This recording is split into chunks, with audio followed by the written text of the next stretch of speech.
everyone. We are very happy to see you here today, to welcome you also to this mini symposium on the water knowledge interface, which is also a farewell, of course, to young Luijendijk. Well, a very exciting program for you today that will shed some light on the three what we call professional love affairs that Jan has had over the past 35 years connected to working here at the Institute. So of course his first love is of course his wife Truus. Oh, thank you. Yeah, I was curious. Oh, you say. But we're talking about your professional love life, we would like to say. As an engineer, after you graduated, of course, in land and water development under the guidance of Professor Luijendijk, who also very much wanted to be here today with us. He also later became the rector of the Institute. And then soon you moved on to managing also the departments. And you went on to develop this, what we call second passionate love for hydroinformatics, if that's even possible. But of course, you facilitated and managed also the work of as the head of the hydraulic engineering group. And for this, I would also like to invite Professor Luijendijk, our rector, to briefly introduce Jan's professional achievements.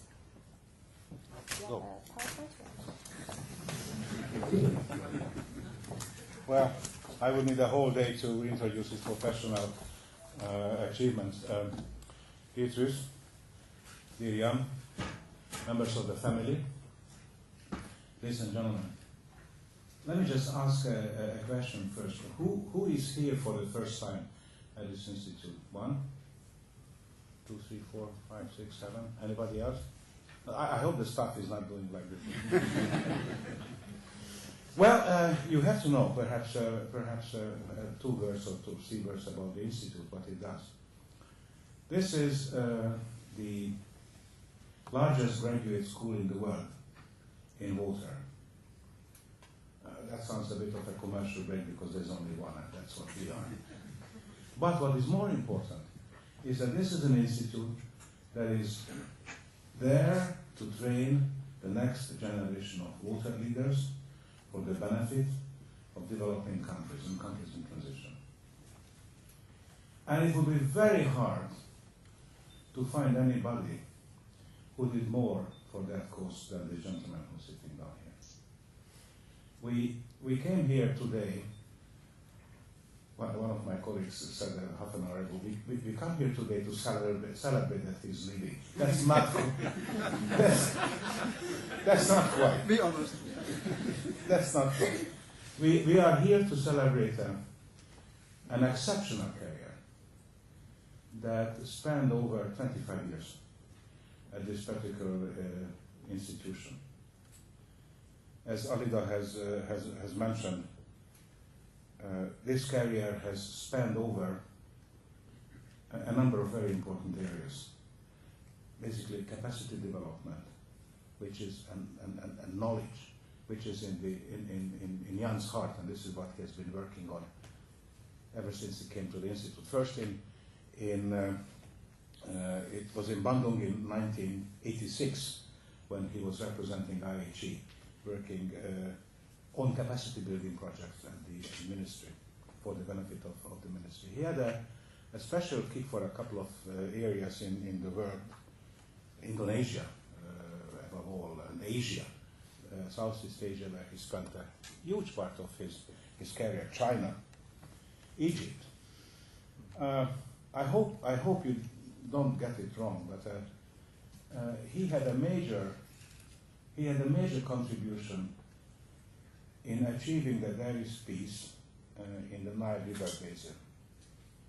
And those countries who sometimes are in a rather tense moment are cooperating on sharing water. Because he was instrumental in building up the Nile River Basin Capacity Development Program in hydraulic engineering. That sounds rather dry, but it's very juicy if you look at what it really does in terms of building peace in an area where water is very scarce, number of users is increasing exponentially. in spite of all the difficulties that are there in the Nigeria Basin, cooperation prevails. And that's up to a large extent to this man who is here. Then the other thing, which perhaps again very few know, that one of the trademarks of this institute is hydroinformatics. Professor Abbott, whom we hope to welcome here today and couldn't come, was the founding father, or grandfather rather, of this new discipline that combined mathematical modeling, computer science, numerical hydraulics, hydrodynamics, and then all the way down it has grown into an integrated system from measuring water data through satellite all the way out to providing data for the users, mobile phones, the flood is coming, you better run. So all sorts of technology that has been evolving over the past 20 years. Jan had a lead role in that one. He was the head of the department on hydroinformatics and knowledge management. And I was privileged, and I am privileged, that I was working with him. Who was the boss in this relation, I never knew. But it was fantastic to work with him over the past years directly, and enjoying his advice.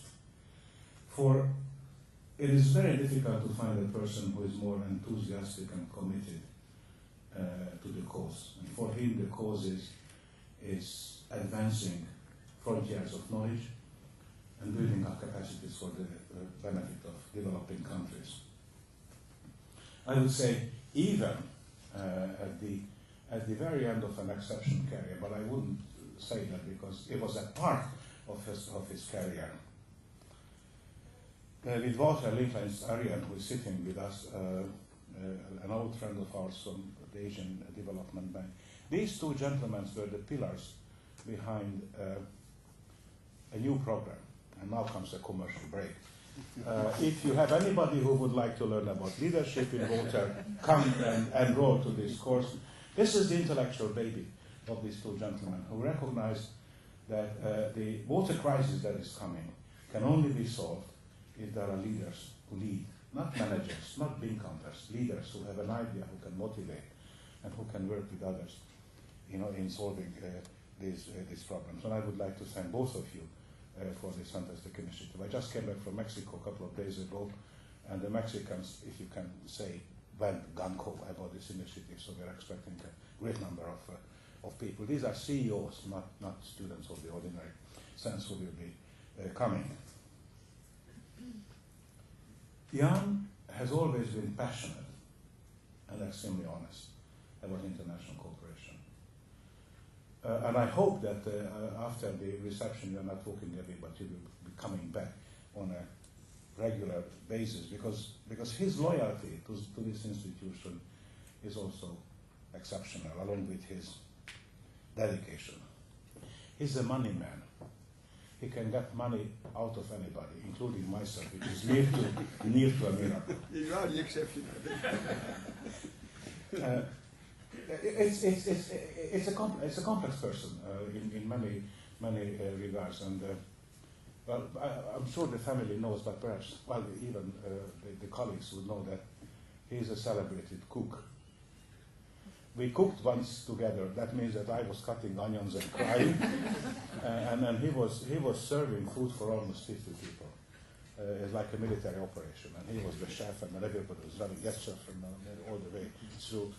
And he did that also with a passion which is quite unparalleled. Both of us are farmers. He is in the tomato department, I'm in the wine department. And then the long stories what he can talk about is love for a tomato. When the smoke is getting redder and nicer and riper, you want to have it. So it is really a fantastic person. Jan, we were privileged to have you here. This institute thanks you a great deal for what you have done over the past nearly 3 decades for the benefit of the institute, but for the benefit of the larger community. And I hope that when you go, you will be like a Hungarian. You know what is the definition of a Hungarian? The last guy who goes into the revolving door and the first one who comes out. So I hope that when you leave the institute, you will come back in the revolving door very quickly. Thank you so much.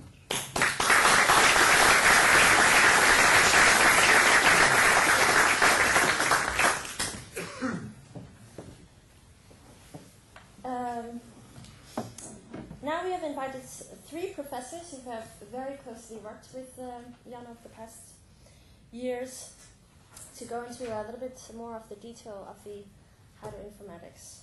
And we would like to invite Professor Dimitri Solomartin to give a word on Professor Mike Abbott, who is present with us in spirit. He was not able to make it because of personal reasons.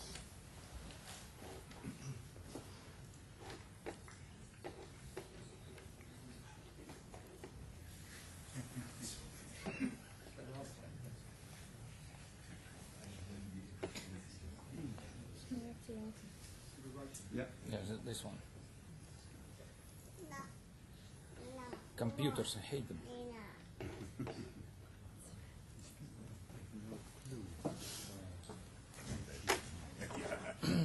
Dear Jan, Truth, family, colleagues, ladies and gentlemen,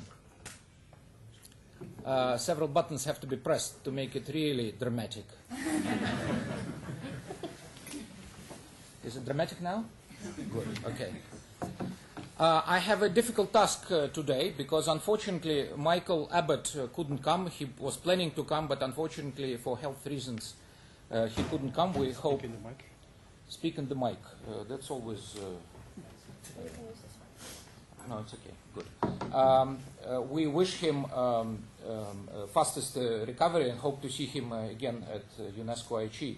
So I was asked to say several words as it is written here in the spirit of Mike Abbott. I'm not sure what will come out, but I will try to say several words. I've given only 10 minutes here about the dawn of hydroinformatics. And since this is a symposium, we have to do this, of course, so sort of to give a bit of academic flavor to this event. Dawn of hydroinformatics. It was cold.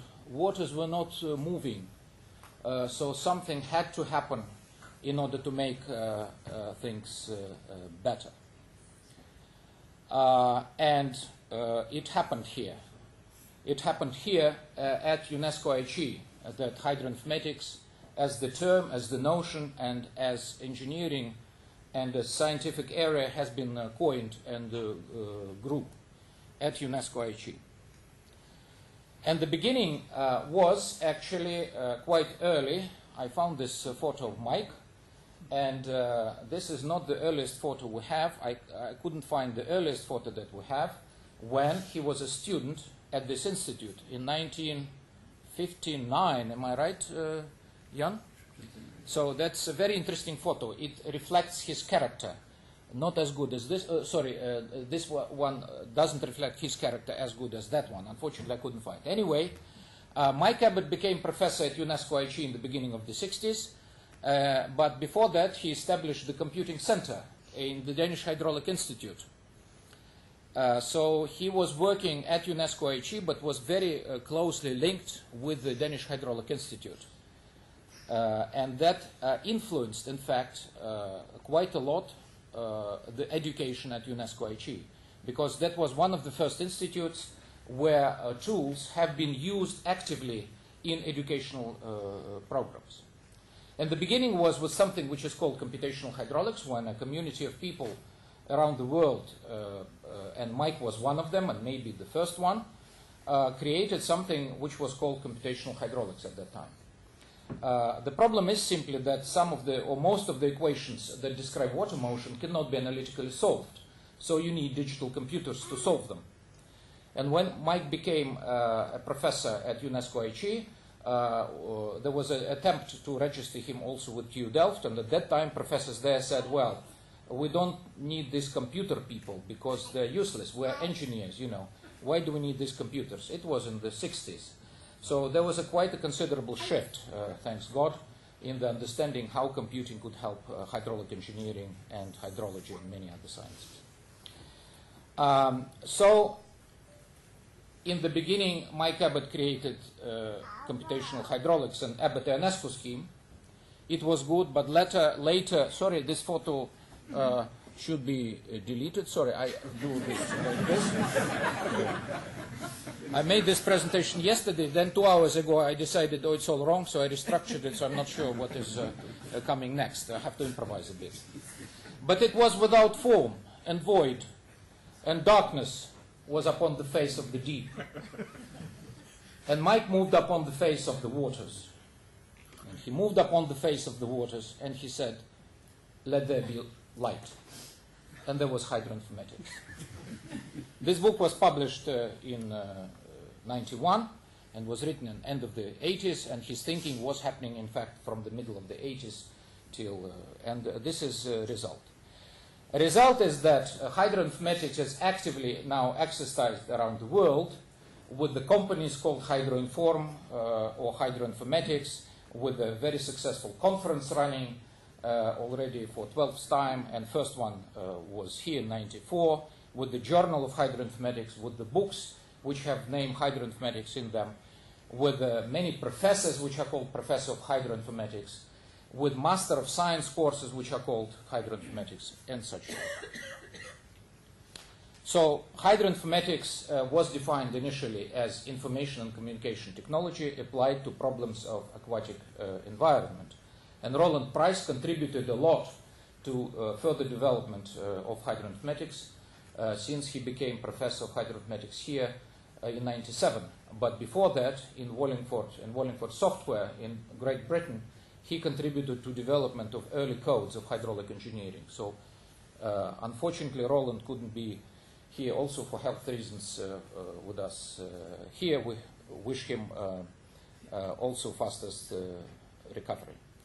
Now, hydroinformatics research, it's not dawn of hydroinformatics. This is how we define hydroinformatics research now, since it's already 25 years since this term was coined. And we are now a bit wider than originally was assumed. We talk about observation, modeling, information, optimization. Very right, I agree with you. Decision support and knowledge systems.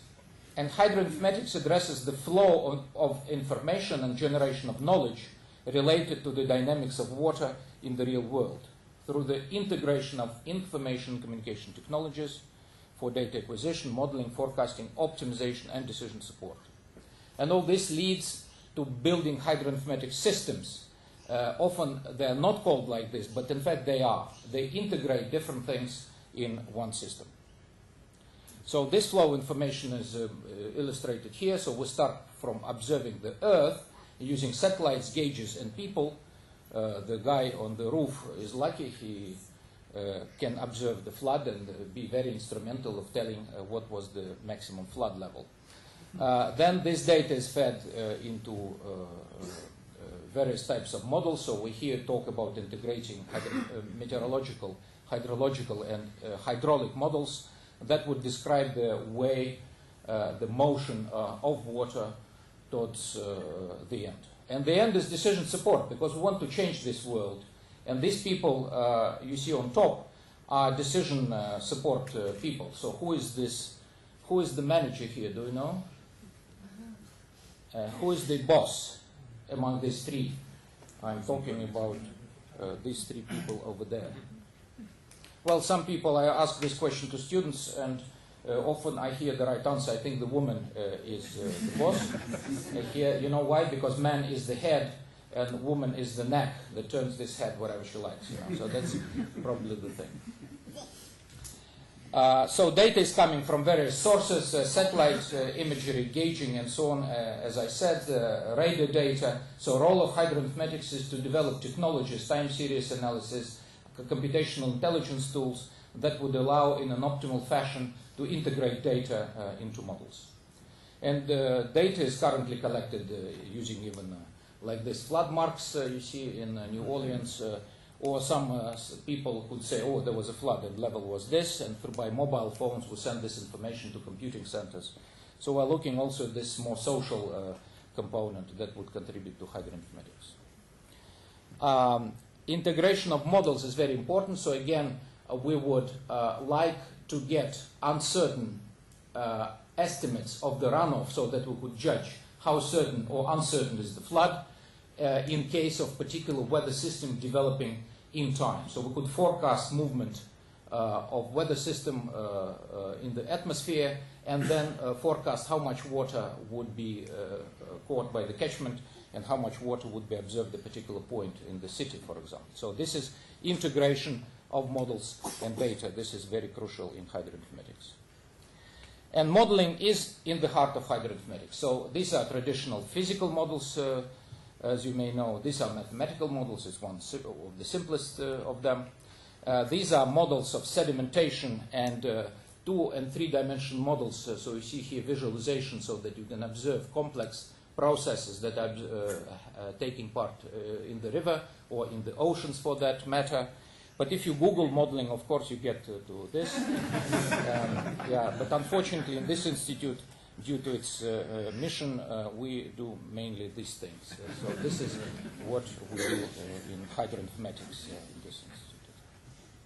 Models are indispensable of dealing with floods, so we all know regularly on the news you hear these terrible events happening, and hydroinformatics tools are helping to forecast these events so that people would be properly warned. And this is one of the examples that was just developed. We have to finish with the movie, and this shows what will happen with the Netherlands if it runs, first of all. No, it doesn't. So you will not know what will happen with the Netherlands, but in fact, if dike breaks, then everything is flooded. So on this positive note, I would like to conclude this introduction about the dawn of hydroinformatics. Thank you very much.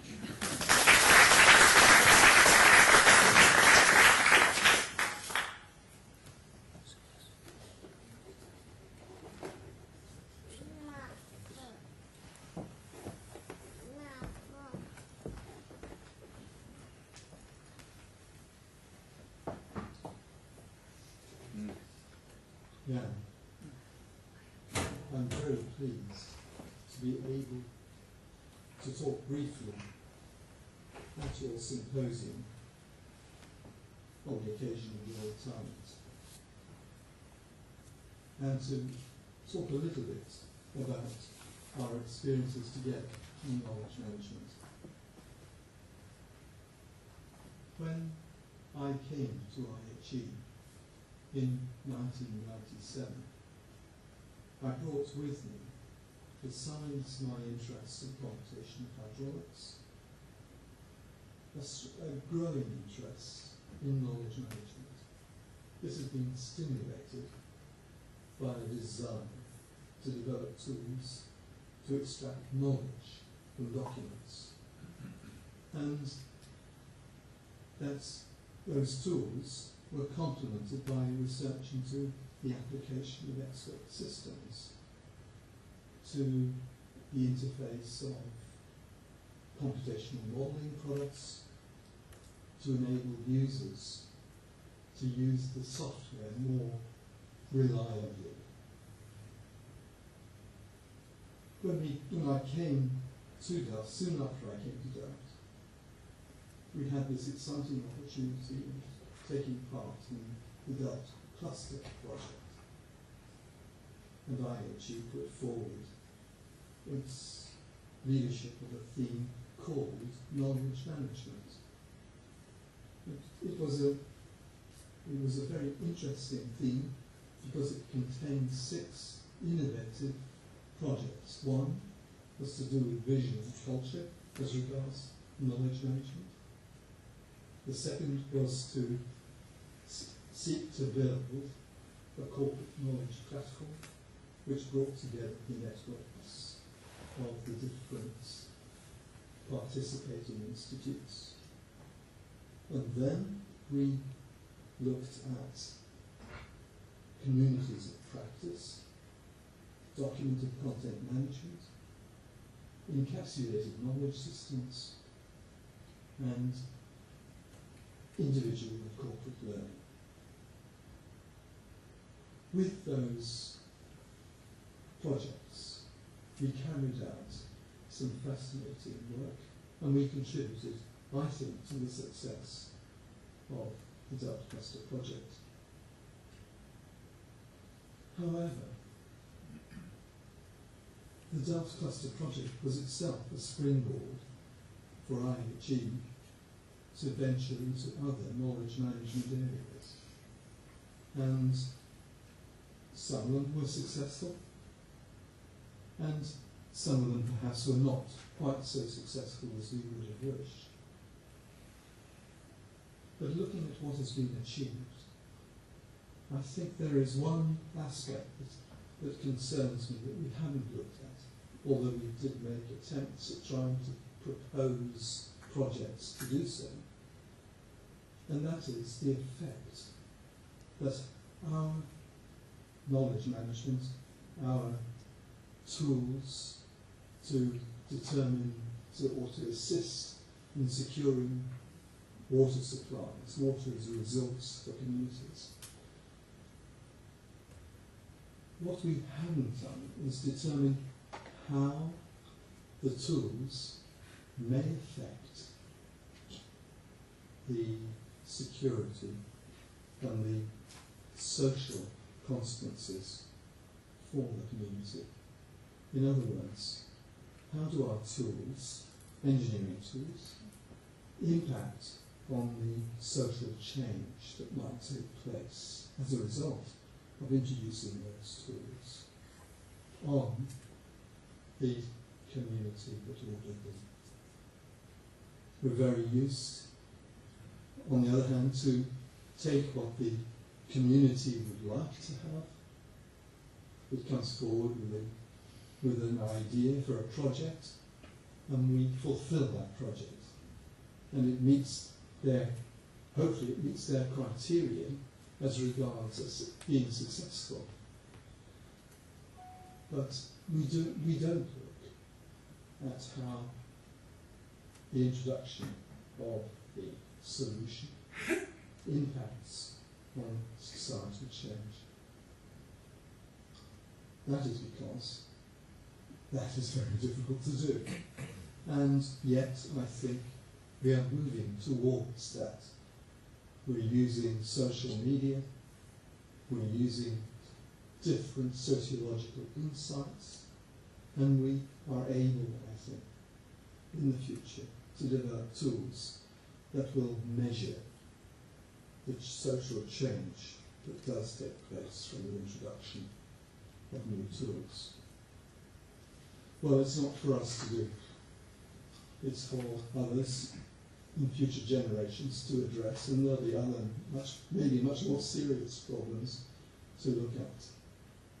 But we have at least initiated that subject in IHE. I'm pleased to look back and to say that we did that together. And I trust that there will be much success for IHE in that area in the future. And our students, hopefully our students, will take up the banner to look at knowledge management in the future. Jan, you are coming to retirement, you have a wonderful family, you have a beautiful house and a beautiful garden. And I trust that you will enjoy those now more than you have done to date. And I trust that there will be much ahead for you still to do in terms of applying your knowledge to knowledge management in the water sector. Thank you for all you've done and for all we've done together. Thank you.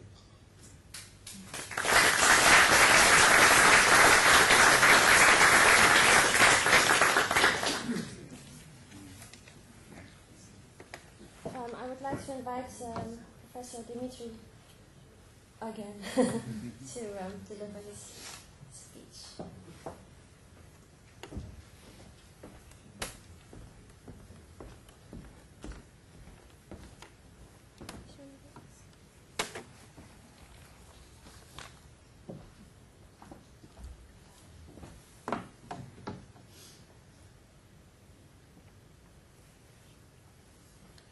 I should say I have learned a lot from Roland Price, and not only in the sense of how to do science and education, but also how to think. And he's really a deep thinker who would put objectives that maybe other people do not see, as well as Michael Abbott. Mike was the first who thought, I think, 15 years ahead, maybe 10 years ahead, when others haven't been thinking in the terms of linking computer science to computational hydraulics, for example. Certain things were done, but he was a visionary who would be able to integrate things and to indeed build up the knowledge structures that would allow others to follow him. The same Roland was doing. This move towards knowledge management was quite unexpected. Jan, thank you very much that it was actually happening with this, of course, wonderful project of cluster, but it would have happened even without it, I think, because this idea of managing not numbers and not data and even not information, but managing knowledge was emerging in areas which are very far from water management, actually. And Roland, together with Jan, brought this towards water sector much closer. So my appreciation goes to these two people about this component of our work. But I have to now talk about the topic, which was originally called Future of Hydroinformatics. I thought it would be a bit boring. Of course, it's easy to talk about the future because nobody could check me, so I could say whatever I like. But it's very difficult to predict, especially the future. So I decided to spend just very little time about the future, but to talk more about the management of hydroinformatics, which is the title of this first part of this symposium. So let's get back to Earth and look at our chair group of hydroinformatics, which is in this form now. Maybe a couple of PhD students were gone and a couple joined. And we are now not in the Department of Hydroinformatics and Knowledge Management, which Jan was heading, as Professor Solzhenitsyn has said. But we're now in the department called Integrated Water Systems and Governance, after a certain reform, when number of departments went from 5 to 3. And we're quite happy. It's a pity we don't continue sort of certain components, certain research lines which we had in the past, but we acquired new research lines, so hydroinformatics develops further. Brief report of what has been happening, also under guidance of Jan. As you see, we start with PhD students in '93, when Michael Abbott's first PhD student, Nini Tain, that was first PhD students of UNESCO-IHE at that time, and we're quite happy that it was the first student here. And this is the list of students promoted in our chair group of hydroinformatics. So this list running, and we'll have more promotions. So we're very happy to have these young people with us, because in fact they do all the work and we just walk around, blow cheeks and say how great we are. Okay, that's a bit of publication, so we're publishing quite a lot. And I should say, tribute to Jan. Jan, when he was the head of department, he was pushing us to publication record. And maybe that's why we scored quite well in the SENS review, this is the research school review of last month, when this group was well praised for a high number of publications, if compared to many other research groups in the Netherlands, which belong to universities. So Jan, thank you very much for that. It's also management of hydroinformatics. Well, special issues were published and such like. Books were published, so we're quite happy to have these books. It's not all of them. Some are coming. And this is the book, by the way, published by Roland, who was just talking to you last month. And this book is called Finding the Way Through Water. And he, in fact, it's highly recommended. He looks at the Bible and finds the pieces, passages, and so on related to water. And he interprets this. So this is yet another side of Roland, by the way, which is very interesting. Research projects, it's almost a cursed word, because 25 years ago, when I just came to IHE, we didn't have to run for projects. Project was something which I thought is part of consultancy. And I thought we'll come here to do science and education. And Michael Abbott was never talking about projects. Jan was talking about projects a lot. But Mike said, no, we do science. Adri, you remember, we were doing different things. You know, Adri Fervai, by the way, here, good colleague with whom we shared the office first in 1990 when I came to IHE to work. Anyway, but now I understand projects are needed. This is the way to test your wonderful ideas, which look nice on paper, but you start implementing them, then everything breaks down.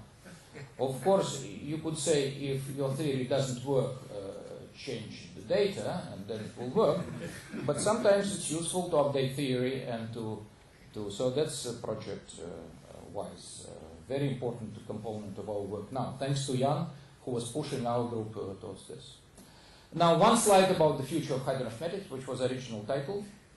I think the key word is integration. So many people say we're hydroinformaticians because we can do modeling. That's true. Since 25 years past, many hydrologists, hydraulic engineers, and so on use modeling much wider, much deeper than it was before.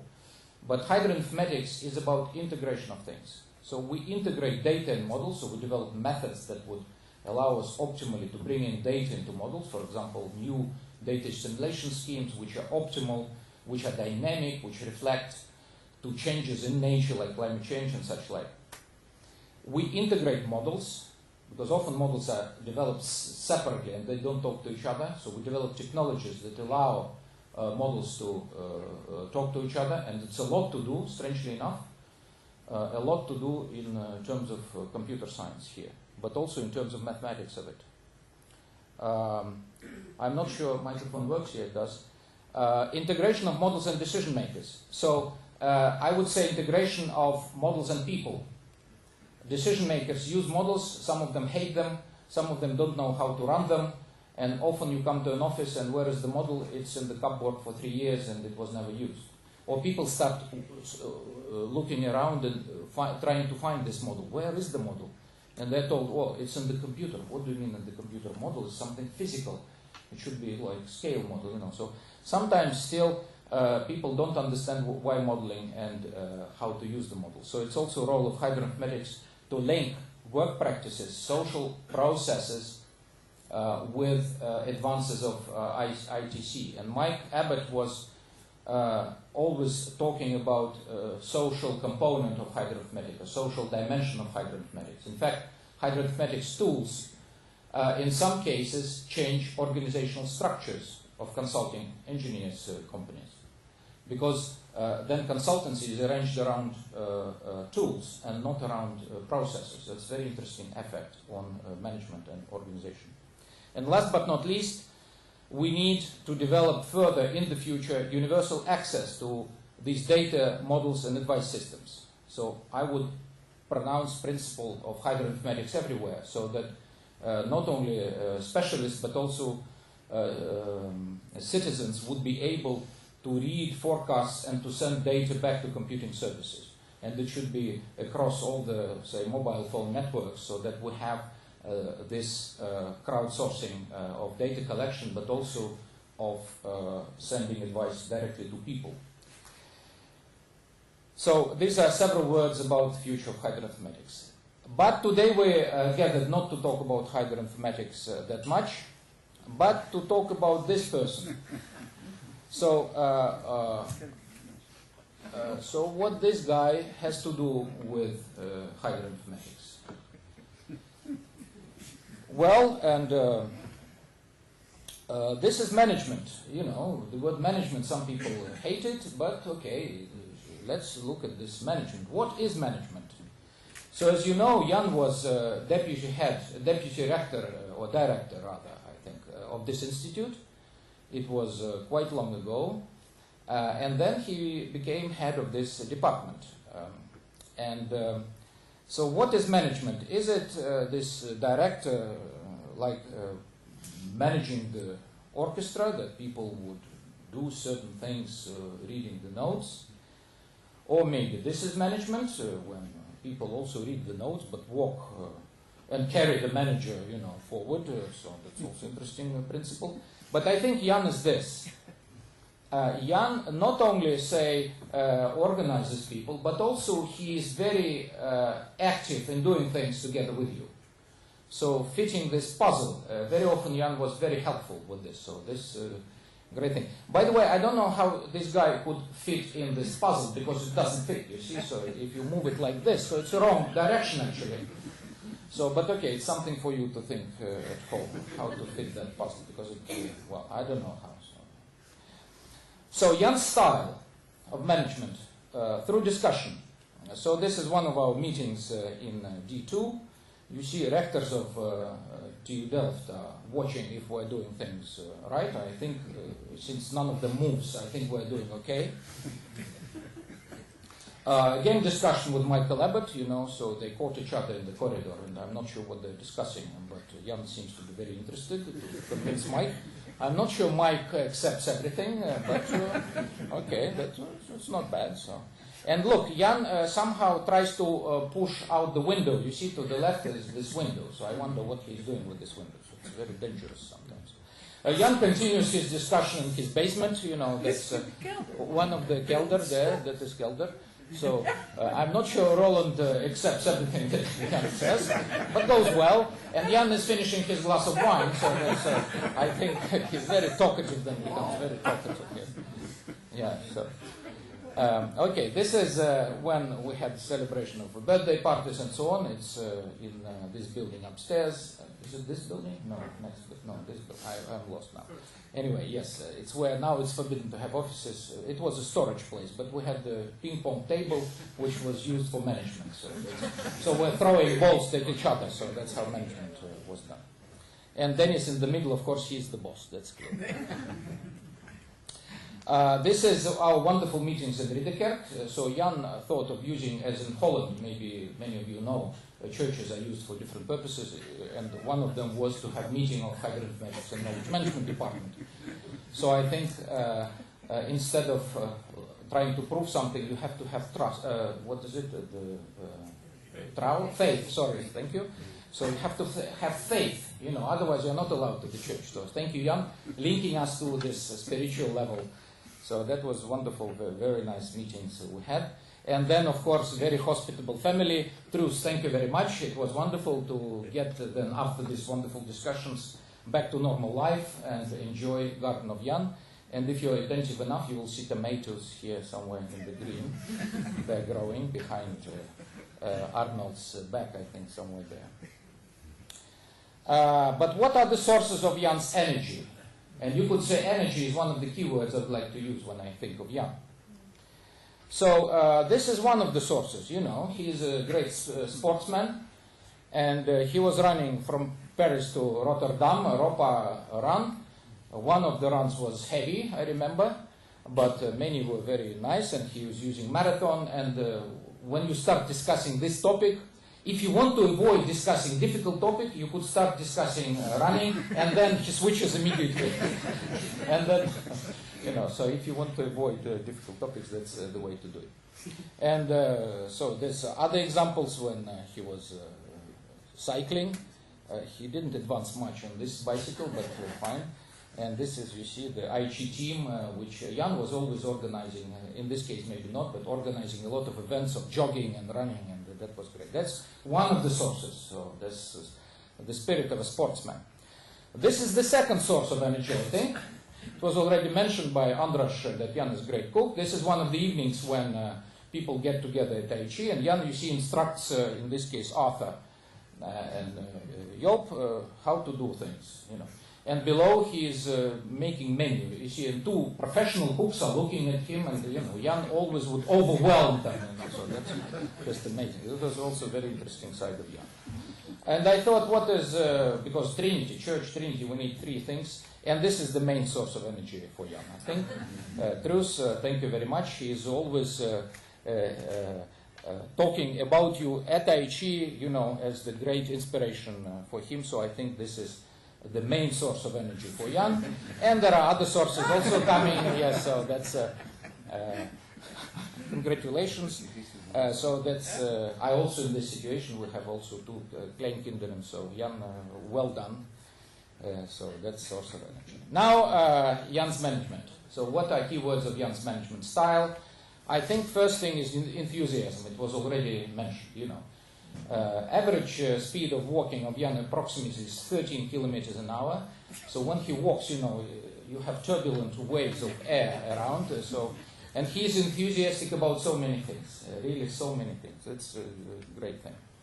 Now, I learned from Jan how to link things. You know, well, of course, we all know how to link things, but Jan has a special, I think, talent to do it.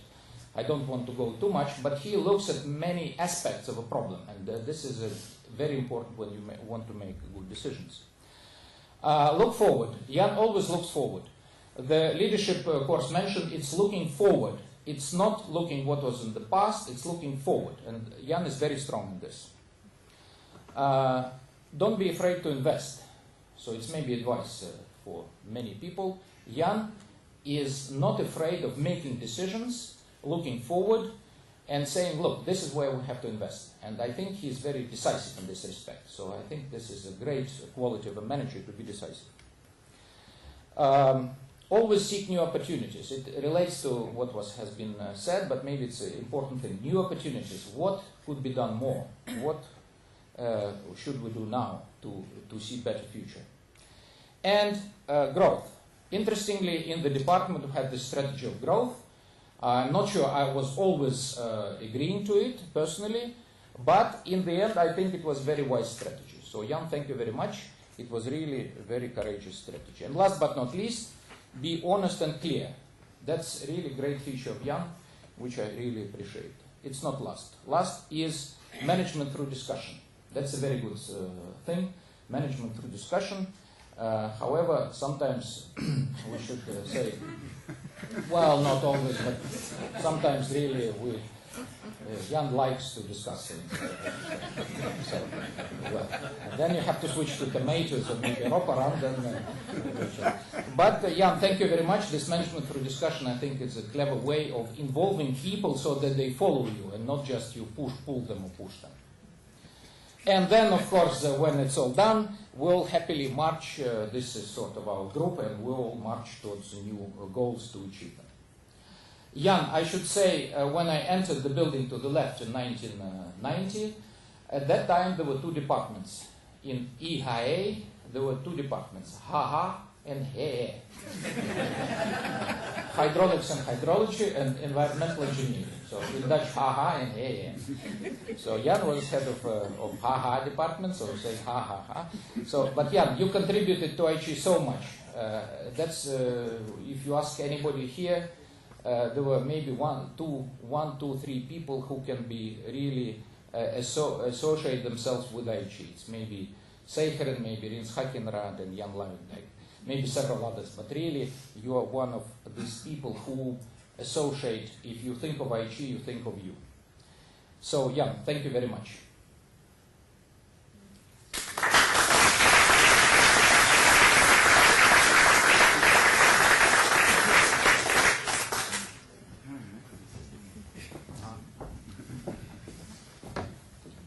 Then we will now move to a very short break of about 15-20 minutes, and then we will reconvene in this auditorium to talk about Jan's final passion and love for knowledge and capacity development.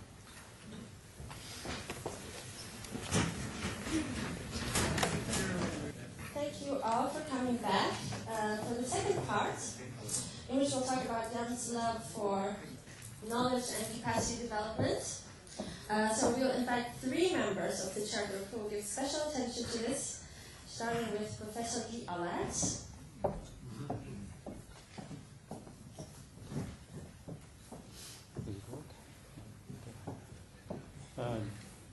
Dear friends, dear Jan and Truus, I was appointed at the Institute in the same year as Jan, in '86. And though we had very different strengths and interests, and of course we did not have any weaknesses in those times, we eventually found that we shared often the same agendas and the same interest, and notably on capacity and knowledge in the water sector at the global scale. And this topic eventually became Jan's second or third, if you want, professional passion and mainstay, and he gave it his heart and his energy.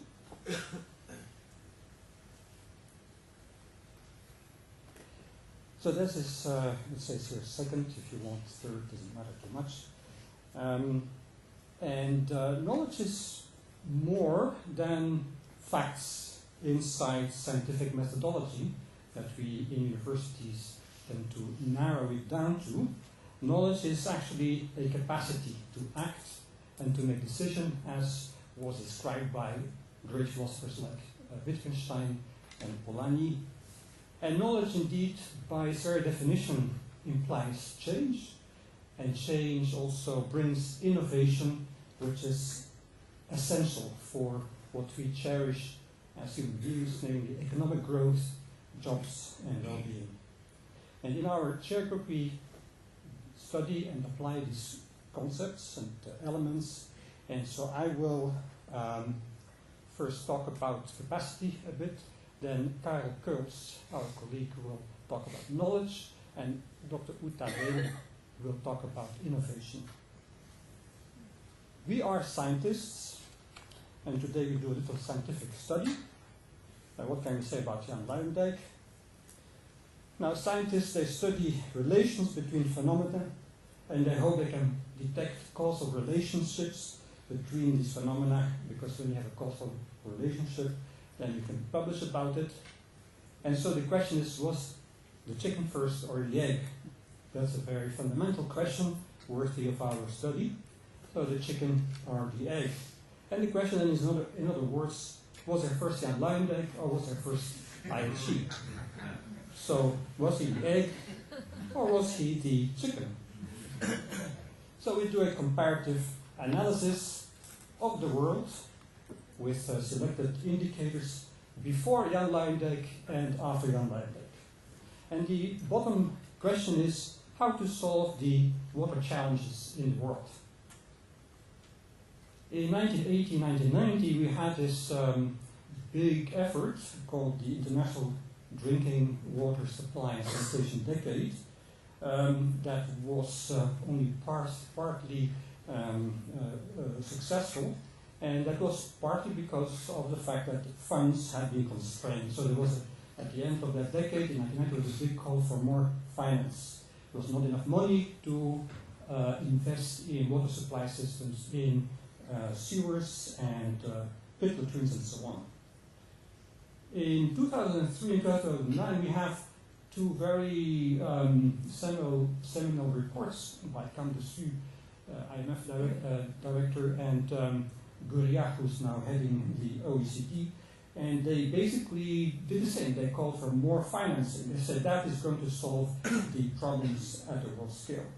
And of course, you have all found in your inbox the McKinsey Global Institute's latest report on infrastructure needs, investment needs, and they calculate that for the next 18 years, so that means 2013-2030, about 57 trillion US dollars would be necessary to satisfy needs.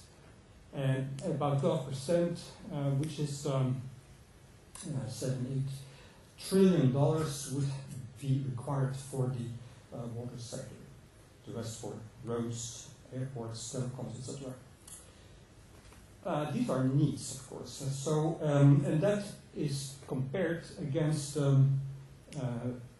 the expenditures in investments in the past 18 years, which means that now we have to cut up, we have to find 60% more money.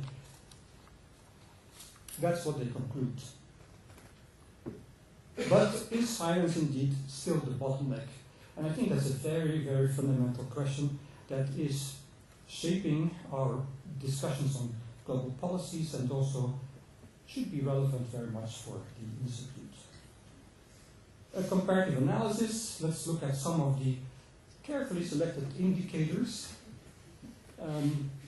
So here we have the start of Jan Luijendijk at IHE at the time of his exit and the percentage change. And here you find in the top three rows, world population growth is by 45% higher. Life expectancy at birth is 21% higher. So we're doing quite fine, I would say, in achieving that. Access to safe drinking water from a coverage of 72% to 90%, so that is a quarter more for a much bigger population. So also there we are doing very well, one could say, with good reason. Now let's look at some financial indicators like GDP per capita at purchasing power parity, also in US dollars. When Jan started at IHE, the income per capita on average was about $4,000. It's now $13,000. The increase is 233%. Well, you look at the global financial assets that are measured in trillion US dollars, if you can imagine what a trillion is like. We talk about an increase of 240% of financial wealth that has been generated by all of you and all your other compatriots in the world. So it's a lot of money that is has been generated, is floating around. National funding, I'm going back a level or 2, 3 down to more mundane levels. The national funding amount of the Bangladesh Water Engineering Department in Dhaka. So when Jan joined, 20% of the budget of that department was from the national budget, 80% came from DGIS, Danida, and outsiders. But now the budget is quite the opposite. The majority, by far, the big majority comes from the national budget, and the remainder from international financiers. So the improvement there is 300%. So you see, in terms of the financial indicators, the world has been doing fantastically well. And so there's a lot of financial engineering and performance that has been achieved. Graduates from IHE. Well, in 1990, there were 300 graduates. In 2014, 250 graduates. So actually a decrease of 17%, although it doesn't matter. The point is it more or less stabilizes for the past 25 years already. So you see this difference in the dynamic of how these things evolve. We have then some observations.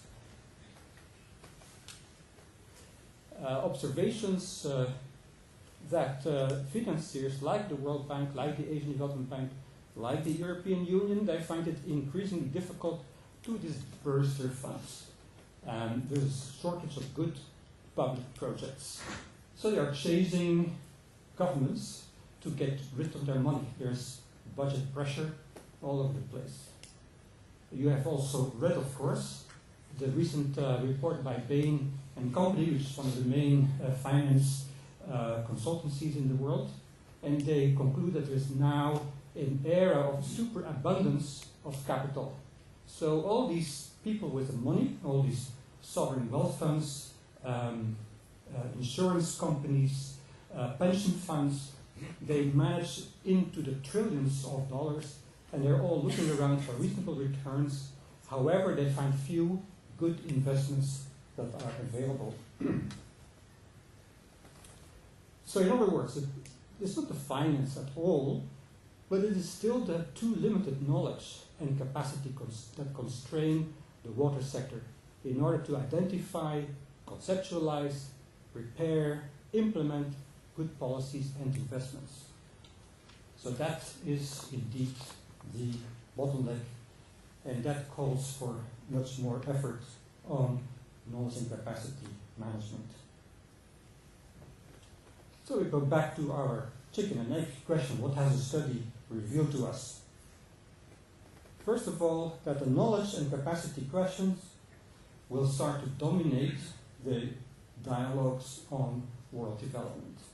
And so we have, with Jan and other colleagues over the past 15 years, worked hard on these concepts, and indeed they keep evolving in ways as we had forecasted. And as Dimitri just said, that's by pure chance, of course. It's not because we are so smart. But indeed, the constraints on capacity and development are by far the ones that limit the actual success in improving the water sector performance. The second conclusion is that Jan and the Institute can both claim leadership. So that's a very important conclusion, and so great merit to both of them. The third conclusion, and I'm very glad that Andra has just joined us again, is that the Institute must, if it wants to survive, increase its size at least by 100% in the next 5 years, because the capacity constraints are so formidable and there's a lot of money available in order to do meritorious investments. Unfortunately, these investments are not being proposed.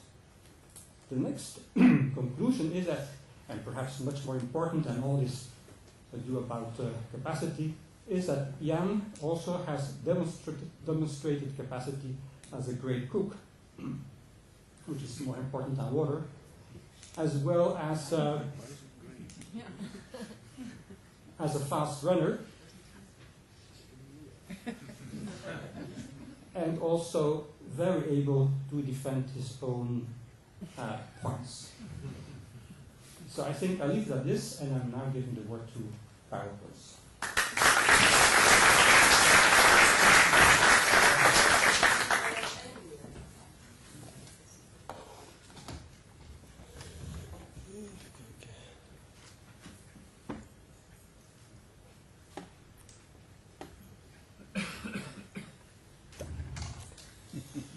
Dear honorable guests, close family members, colleagues, friends, and Jan. Indeed, Guy, as you mentioned, Jan was witness of and a participant in a time frame with many changes. What Jan, Roland, and I witnessed during that period were the following ongoing trends. First of all, a shift from information to knowledge. Through the information and communication technologies in the past 25, 30 years, we have now access to tons of information resources, but it is our knowledge that is able to make good use of it. Effective knowledge management integrates organizational, technological, and human and cultural aspects. A second shift that we all saw happening was the shift from hierarchies to networks. Knowledge is actually everywhere nowadays in organizations. It's not anymore at the top, nor is it the exclusive attribute of your organization. Suppliers and customers have a lot of knowledge too to offer. So knowledge sharing and networks and effective network collaboration enhances opportunities for success. A third shift relates to the shift from training development towards learning. The original passive practice, one-way practice, the individual-oriented practice of education is shifting towards an orientation of learning where the learner is in the heart of the activity. Learning is an investment rather than a perceived expense for an organization. And related to that is also the insight that it's not only the formal training that is part of humans' continuous learning, but also a lot of the informal learning that is happening. It only needs more and better structure of both the formal and the informal learning. A fourth shift relates to the local, national to transnational development. The globalization and the internationalization of markets and businesses creates new opportunities for transnational cooperation. However, achieving global successes implies a need for understanding multiple cultures and to work in an international cultural environment. The fifth shift relates to the shift from competitive to collaborative strategies. There is a growing amount of organizations and companies that create new forms of collaboration because they understand that combining different parts of knowledge from the different participants creates new opportunities. And finally, the shift from sectoral disciplinary knowledge to integral and multidisciplinary knowledge approaches. And this insight has grown from the fact that the societal problems today cannot be solved by monodisciplinary approaches. More multidisciplinary and integrated approaches are needed. So these shifts put the focus on the concept of knowledge and its management and the new possibilities that information and communication technologies can offer. As Roland already mentioned, knowledge management was picked up by a few upfront people at UNESCO-IHE, including Jan, through the Delft Cluster Research Program. And it was in 2005 when I had the opportunity, or better I should say, Jan enabled me to have the opportunity to join UNESCO-IHE and the Department of Hydroinformatics and Knowledge Management. I had a social scientific background and a knowledge management education with some first experiences in the civil engineering world. And due to Jan's open and extrovert character, the both of us could get along very well. Jan introduced me into 1,000 of different aspects of water management, while I was able to support him with my conceptual and practical knowledge of knowledge management and the computer use related stuff. For Jan, it was clear that the Institute, as well as the water sector, could benefit from insights from the knowledge cycle.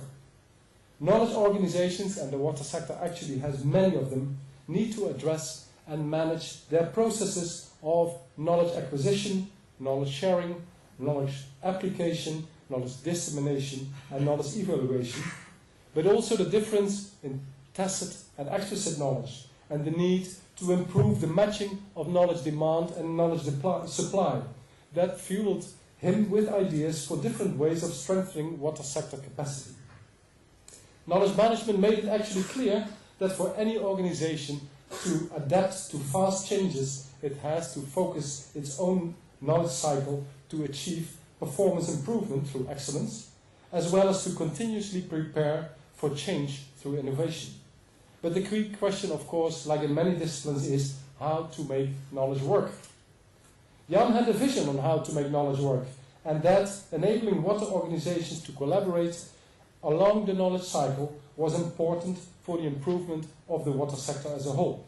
And it was from 2005 on that our joint activities to strengthen international water cooperation started. One of our journeys relates to the Nile Basin, where Jan was convinced that a sustainable future in the basin needs water professional capacity and inter-country collaboration.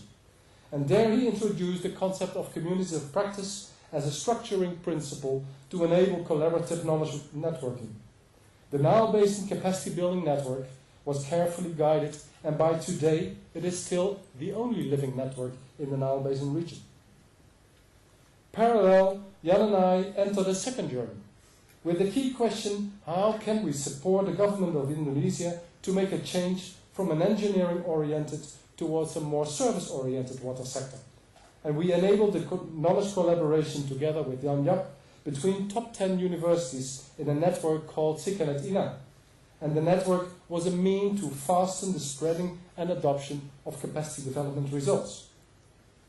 A third collaboration activity with Jan centered around and in close collaboration with the Asian Development Bank, represented by Mr. Wouter Linklaan-Arjens. The development of a network of knowledge hubs in Asia and the Pacific. Also here, transnational cooperation, learning and attitude, creating collaborative strategies, cooperative collaboration, and bringing together different specialist water sector knowledge institutes within the large region together. Those were leading in a knowledge-driven strategy that created many spin-offs. In all those years, I worked with what I would call a water leader.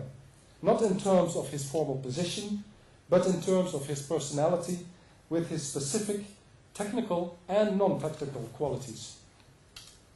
And that is where our latest collaboration was focused on. the development of a new water education program, the International Water Leadership Program. A program unique in its partners, together with NAIO, the Business University, and the International Water Centre in Australia. Its target group focused at full career professionals, but emerging water leaders. Its didactical concept behind it, and its topic, water leadership. And it's aimed to start mid-September this year. But I'm sure Wouter Linklaar-Arens, one of the other inspiring water leaders, will inform you later on this.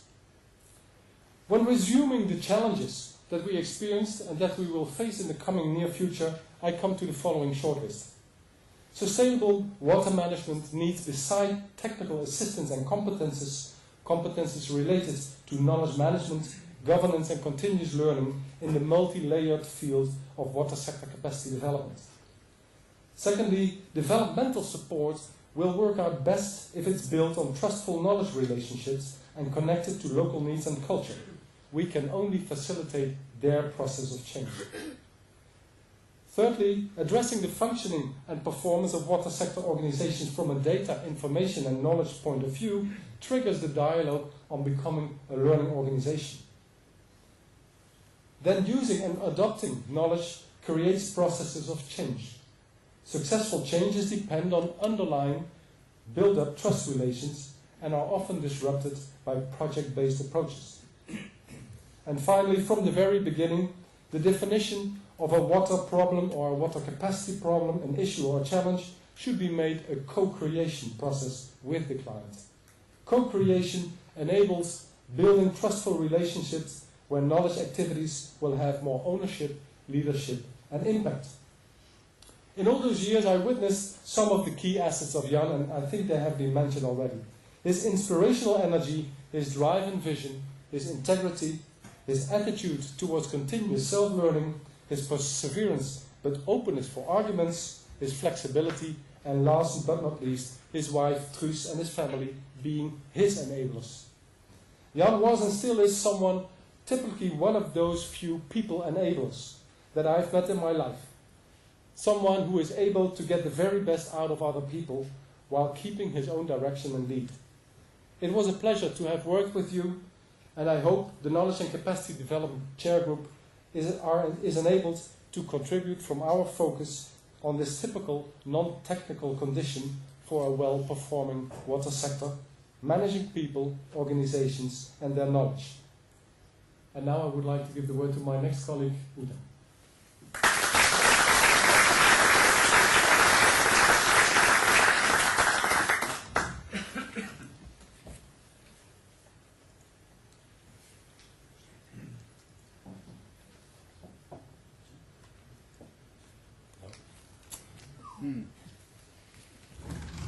Thanks, Carlo.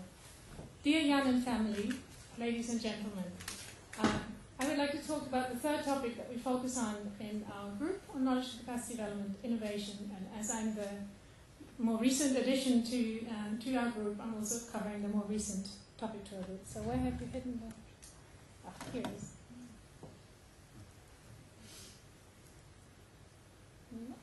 Where do you need to point it? There you go. So we don't actually need Scrabble to tell us how intricately linked knowledge and capacity are with innovation. They are the building blocks to make innovation happen. We need knowledge and capacity of people, but also of organizations, innovation capabilities to make innovation happen.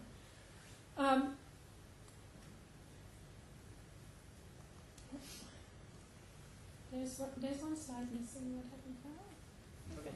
No, never mind. But innovation seems to be around us nowadays, and it seems to be the innovation decade. It's a buzzword that we are surrounded with by the media. There are radio programs with self-explained experts focusing on the topic.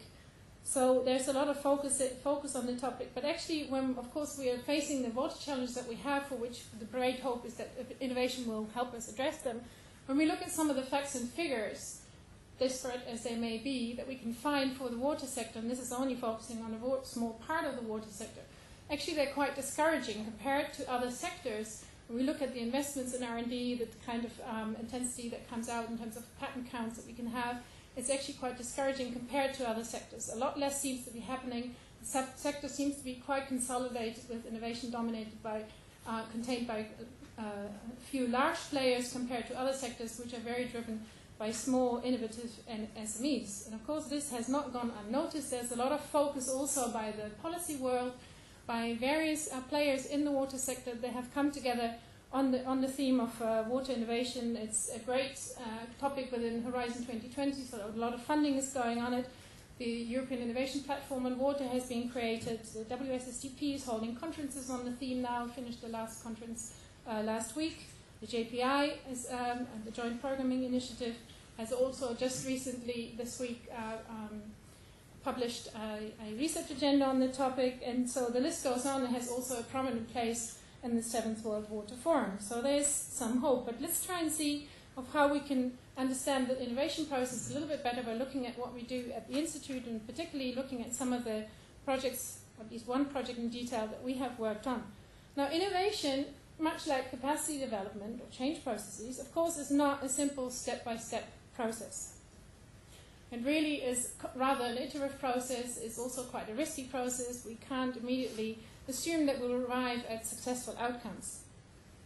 So I'd like to take just a moment to look at one specific project that Jan and I worked on, which is the capacity development for the micro hydropower. Now you see the drawing, you see also the prototype of this particular invention that the private sector, most private sector company invented, and then was looking at how can we roll this out. This is micro hydropower. This is a solution that can work off the grid, so it's very suitable for the rural environment, which of course speaks to the needs of developing countries. And they had filed for a patent, but now they were looking for partners to go along the innovation process. So what are the innovation stages? We have the stage of, let me get this right. So we have the early research stage, which they had gone through. They had done basic research and applied research and come up with a patentable technology. Then comes the demonstration commercialization phase, and then comes the market uptake phase. So at this stage, when they want to demonstrate the potential of this technology to the market, they came to IHE and said, well, you know about water and also energy, you know about the nexus issues. Tell me what are the suitable countries where I can go and do a market demonstration. So they came to Jan, and Jan sat down with them and had lots of discussions, and after careful selection suggested Rwanda, because of its topographical and hydrological characteristics. So that might be a good place to do a market demonstration. And here you see the prototype actually mounted in a large pipe to test it further, and it was not in Rwanda. You can tell by the clothes this was in the Netherlands. You see rather critical people looking at it. So there's Jan standing with the entrepreneur, the company owner who had invented this technology. But nevertheless, this is of course a very important stage to go through and see, does the technology actually work? Does it generate the electricity we expect it to work? So we had also taken into account the practice, if you like, from innovation studies. Because what do they tell us? Well, you need the triple helix, they call it. You need the cooperation of academia and knowledge institutes. You need the private sector, which of course, the two of us were already in the same boat. And we needed to get the government on board, and we needed to link with the government concerned. So we did a check, and we looked at the development policy of Rwanda, and then the specific goals that they had for generating electricity, etc. And so we fitted into the enabling environment in terms of their goals. But we also got the blessing of the Minister of Water in Rwanda, who we explained the project to and got formal blessing for it. So all was going well. And then the other part that came in, of course, as IG, we're not happy to just sit there and say, yeah, go to Rwanda, we'll see you again. Got very involved in the whole project and said, well, if you want to do it right, you really need to start with capacity development now, as early as possible. So even when you're just demonstrating your potential to the market, you need to build up the knowledge and capacity of the people who are actually going to run this technology, who are going to operate it, who are going to decide on the enabling environment. So we came up with a capacity development business plan and mapped out all the needs that would be required in terms of training, education, etc., for the different stakeholders in the value chain that would be governing this technology. So from the ministry down to the operational level, and following best practice. In capacity development, also we would foresee that we would work ourselves out of a job as capacity development providers, and that the beneficiaries, by having increased their capacity, would be able to take over the process and also build more capacity locally. And that was also then financed through an innovative funding scheme. So as I said, this is the stage that we were in when we were working with the private sector. But if we look at this in terms of the innovation studies perspective, actually we were on the brink of death. We were at the edge of the valley of death, as it's called, in innovation studies, because as we go through technological maturity, really this stage of market demonstration, showing that you have an added value with the technology that you're providing to the market, is really, really difficult. And why is it difficult? Because of the availability of investment funds.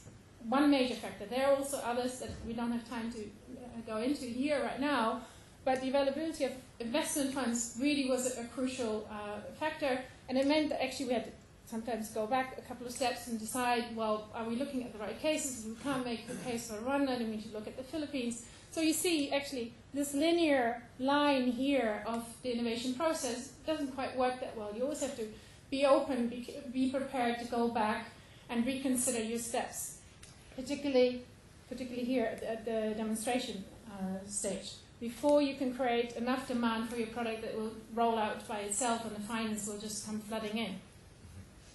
So what does this all mean? This was supposed to be an illustration of, the actual dynamics of water innovation that's going on beyond just measurements of how much are we investing in terms of research and development, how much are we getting out in patents. We really need to take a deeper look at the innovation process, at various subsectors within the water sector, in water supply, water resource management, hydropower, etc. We also need to carefully look at, when we look at the quantitative data, what's the classification scheme for the water sector? Because that's actually one of the major problems to get more quantitative data on the innovation dynamics in the sector, because of the different classification schemes, and water being such a cost-cutting issue, it's not easily captured in the current statistics. So we're now preparing a special issue for the Journal of Cleaner Production jointly with TNO, where we're trying to bring together the great expertise in water and in water innovation that, of course, is present at the Institute and its network, but also from the field of innovation studies, which actually has been around for some 40 years and has developed robust and sound theories that can help us understand these innovation dynamics much better. That brings me to my conclusions, and I have three. As I've been here for 3 years at IHE, and that in IHE terms is nothing. It's really, really short. But, I have been privileged to work with Jan during this time, and I've been able to see not only the impact, because this institute has a great legacy in what you have done in the years, but also working very closely with you on this project and several others, and watching your work has really been a great a piece of learning and in terms of strategic advice.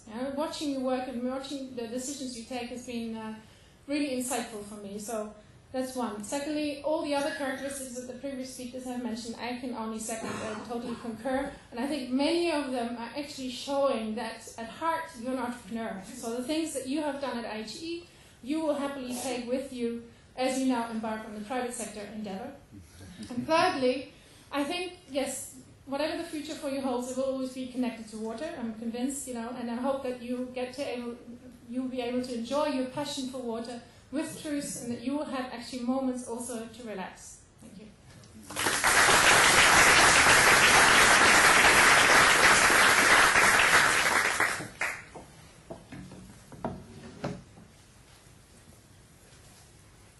So many of these presentations that you've now witnessed show that the concept of knowledge and capacity development was mainstreamed not only within UNESCO-IHE, but also with our national and international partners, for which we have now a few video messages.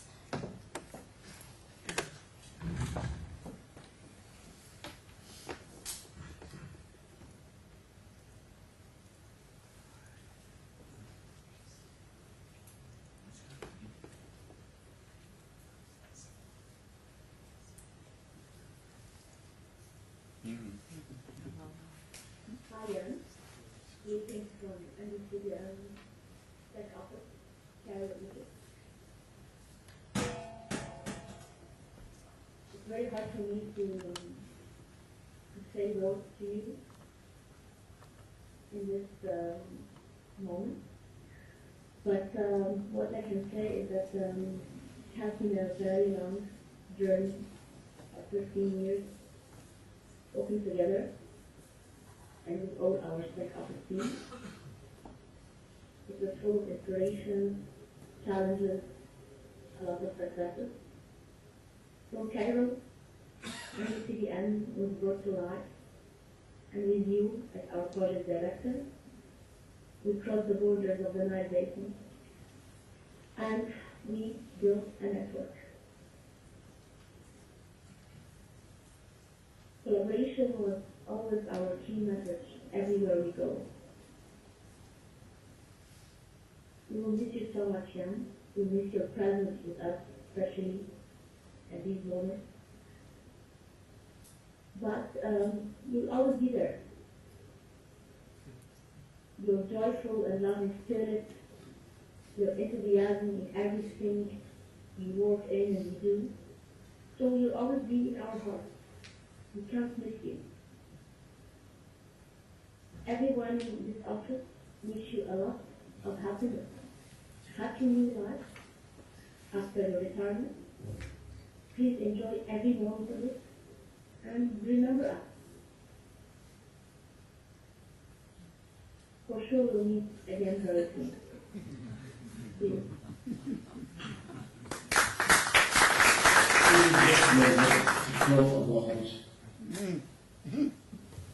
Mr. Engineer Jan Landa, who helped us in Germany in many aspects, especially in the Faculty of Engineering, the Sana University and the Water Environment Center in Sana University. I am currently the director of the Water Environment Center. I have known Mr. Luijendijk since 1993 or 4, with the project for the support of Southern University, SUS project, which was funded by CIL. At that time, I was the Dean of Postgraduate Studies and Scientific Research. The negotiations were with the Dutch partners to provide water education in the Faculty of Engineering and to provide a technical master degree in the water and environmental engineering. And that came to existence in 1994 through the project SUS-2. In SUS-2, we had the support of the Institute of IHE in Delft, together with Sana University of Faculty of Engineering, to provide a master degree for students in the water environmental engineering. And Mr. Luijendijk was the director of this project, and through it also we developed a proposal to the Dutch government, to CIL, to start establishing the Water Environment Center. And this was done by forming advisory committee for the center, and the center was a university center, not connected. It was connected with the Faculty of Engineering, the Faculty of Science, and Faculty of Agriculture. And together with the people in Georgia and Mr. Jack Vanderpump and the Vice Minister of Agriculture, which formed an advisory committee to form or to establish the Water Environment Center. I worked with Mr. Luijendijk very harmonious manner and very cooperative way, and I am not happy, I am sorry that he is going to retire at this moment of time. Maybe I actually still needing him because he played a lot of roles in the establishment of that institute since Professor Sedlin was the rector of IHE. Now IHE became a UNESCO institute, and I am happy also to cooperate now in our new project, Niche 27, with the IHE through its new rector and through Abraham Harry, who is taking part in this project. I don't want to take a lot of time, but it's my pleasure to greet you all and to greet Mr. Luijendijk and also Mr. Luijendijk for giving me this occasion to participate. Thank you.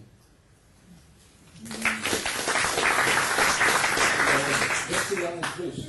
At the moment that you celebrate the farewell party of Jan at UNESCO-IHE, Irene and I will be for our holidays on the Lofoten in the north of Norway. That is why I have, with great pleasure, accepted to speak this video message to you both. The organizers asked me if I can show a characteristic picture, and I had immediately the idea that I should take this one. I think Jan will recognize it very well. It was made at the occasion of our first organization of a symposium on polders of the world. And I think it is also characteristic of the work that Jan has done first in Delft University and later on at UNESCO-IHE. I had the pleasure to be last week that this video message is taken. That was on the 17th of May. I visited again the lowlands in Indonesia, where we both have our memories. And you can see that the lessons that we have tried to learn have worked well in the lowlands of South Sumatra. The 4 pictures that I made on the 17th of May, the left one is not the first rice crop, it is the second rice crop. And the first crop has now yields up to 8 tons per hectare, while the farmers started with only 1 ton per hectare. The canals are being maintained in the meantime. And the farmers, most of the farmers have stone houses now, while you will remember well that they started in the 80s with only wooden houses with a hole in it for the windows. The last picture I especially like to show you. For the first time I was driving with a car back from the field to the boat. The best farmer in this area, he purchased the car now. The only thing he can do with the car is go up and down 4 meters on the track because he cannot go anywhere else with it. But he has so much money now that he wanted to have a car to show that he is powerful. I'd like to thank you for the very good contacts that we have had over the years. And I wish both of you, wish your families, children and so on, a very good time for the future. Het gaat je goed.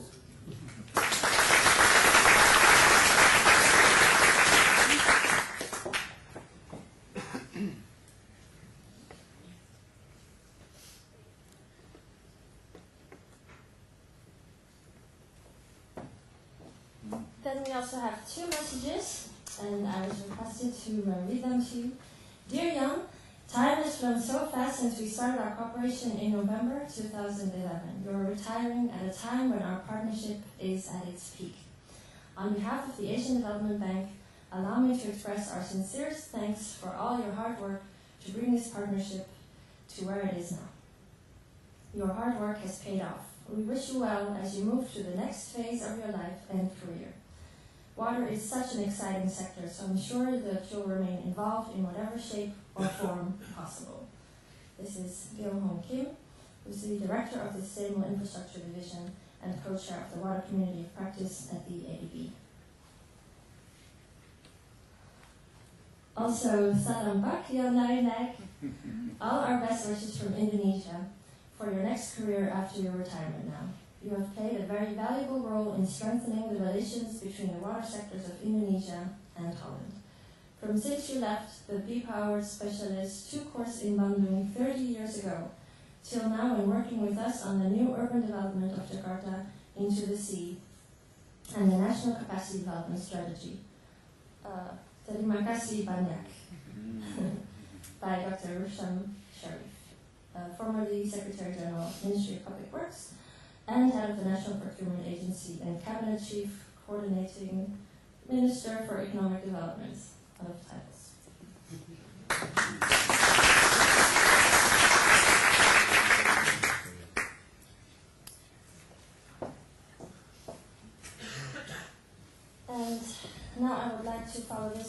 an address by Karen Bulloft, head of the Directorate Environment Water of the Dutch Ministry of Foreign Affairs, who will talk a little bit about the new developments in the Dutch development policy.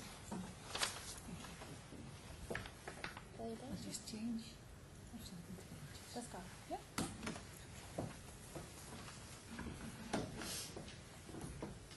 Jan and family, ladies and gentlemen. After all these positive, kind and enthusiastic messages, I'm now supposed to tell you something about the DGIS approach to knowledge and capacity development. I don't want to be boring at the farewell of Jan, so I'll include a few cartoons to make you smile while I talk. Since the Second World Water Forum, organized and celebrated in The Hague, water is high on the DGIS agenda. By the way, those of you who were there at the Second World Water Forum will never forget the opening ceremony. Naked people on the stage, the Egyptian Minister for Water who continued talking as if nothing happened, and our Crown Prince who tried to interfere. And the funniest thing was that some people thought it was all part of the opening show. These funny Dutch liberals. Anyway, back to the DGIS water policy. From the very start we focused on water management, water supply and sanitation. And the need for capacity and institution building. From 2000 onwards we worked on a few important objectives. Within the framework of the MDGs, we set a target to provide 50 million people with water supply and sanitation. In 2015, next year, we expect to have reached 25 million people as far as sanitation is concerned, while we hope to achieve the same number for improved water supply in 2018. We have supported transboundary river management, among which in the Nile Basin, where Jan also played an important role. I'll get back to that in a minute.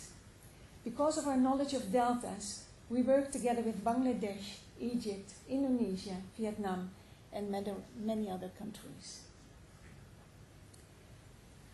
on integrated water management and safe deltas. Recently, we extended this type of cooperation to Colombia and Myanmar. In view of increasing water scarcity and the impact of climate change, we decided to also focus on efficient water use in agriculture, where we want to contribute to increase water productivity by 25%.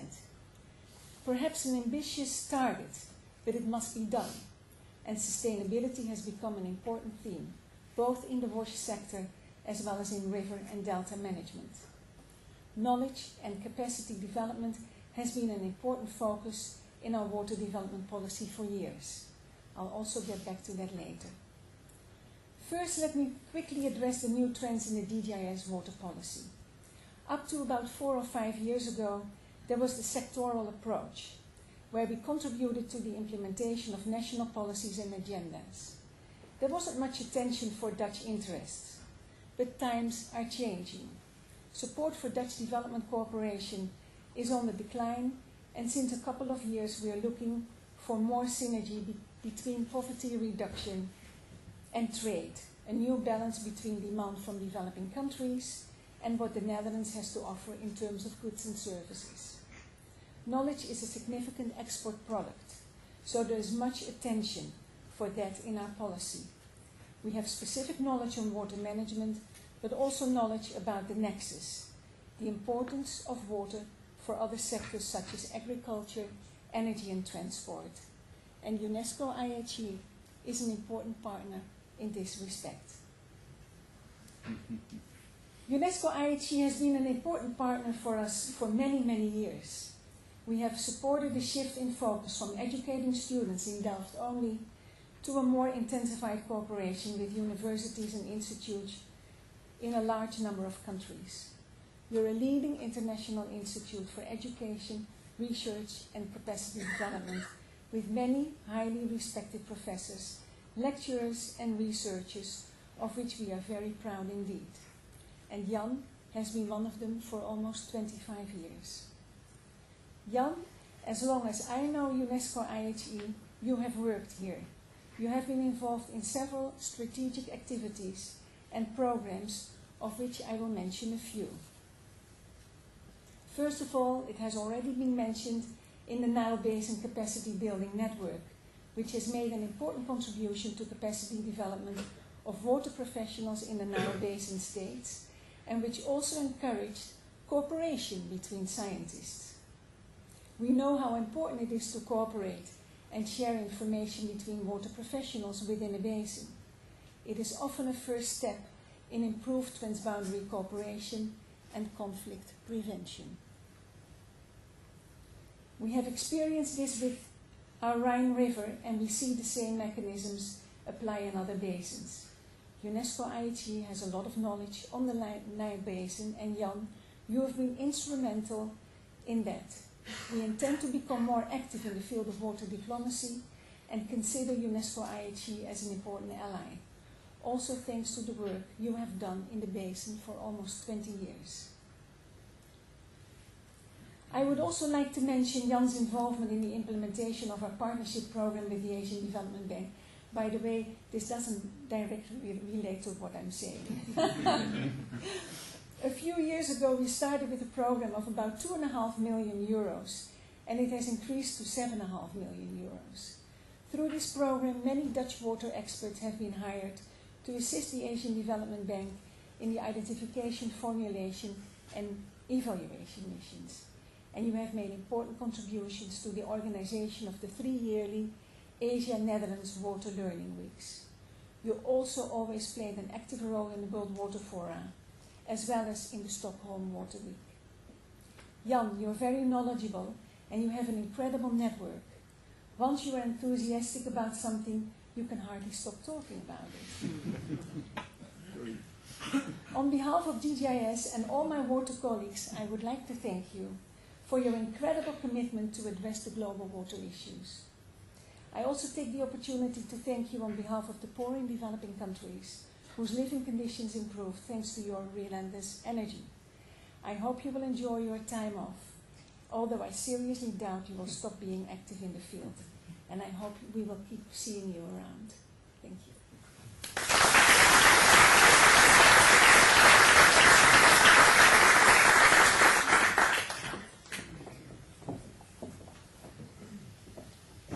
I would like to now call on stage a personal friend, Wouter Winkman, Ariel's leadership coach and advisor, former lead water resources specialist at the Asian Development Bank.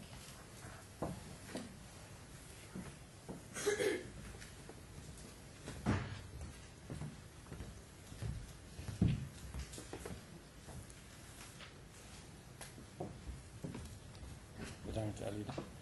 What do I do? Oh, there, okay. Right, okay. Wonderful. Wonderful. Can everybody hear the talk? All right, everybody's there.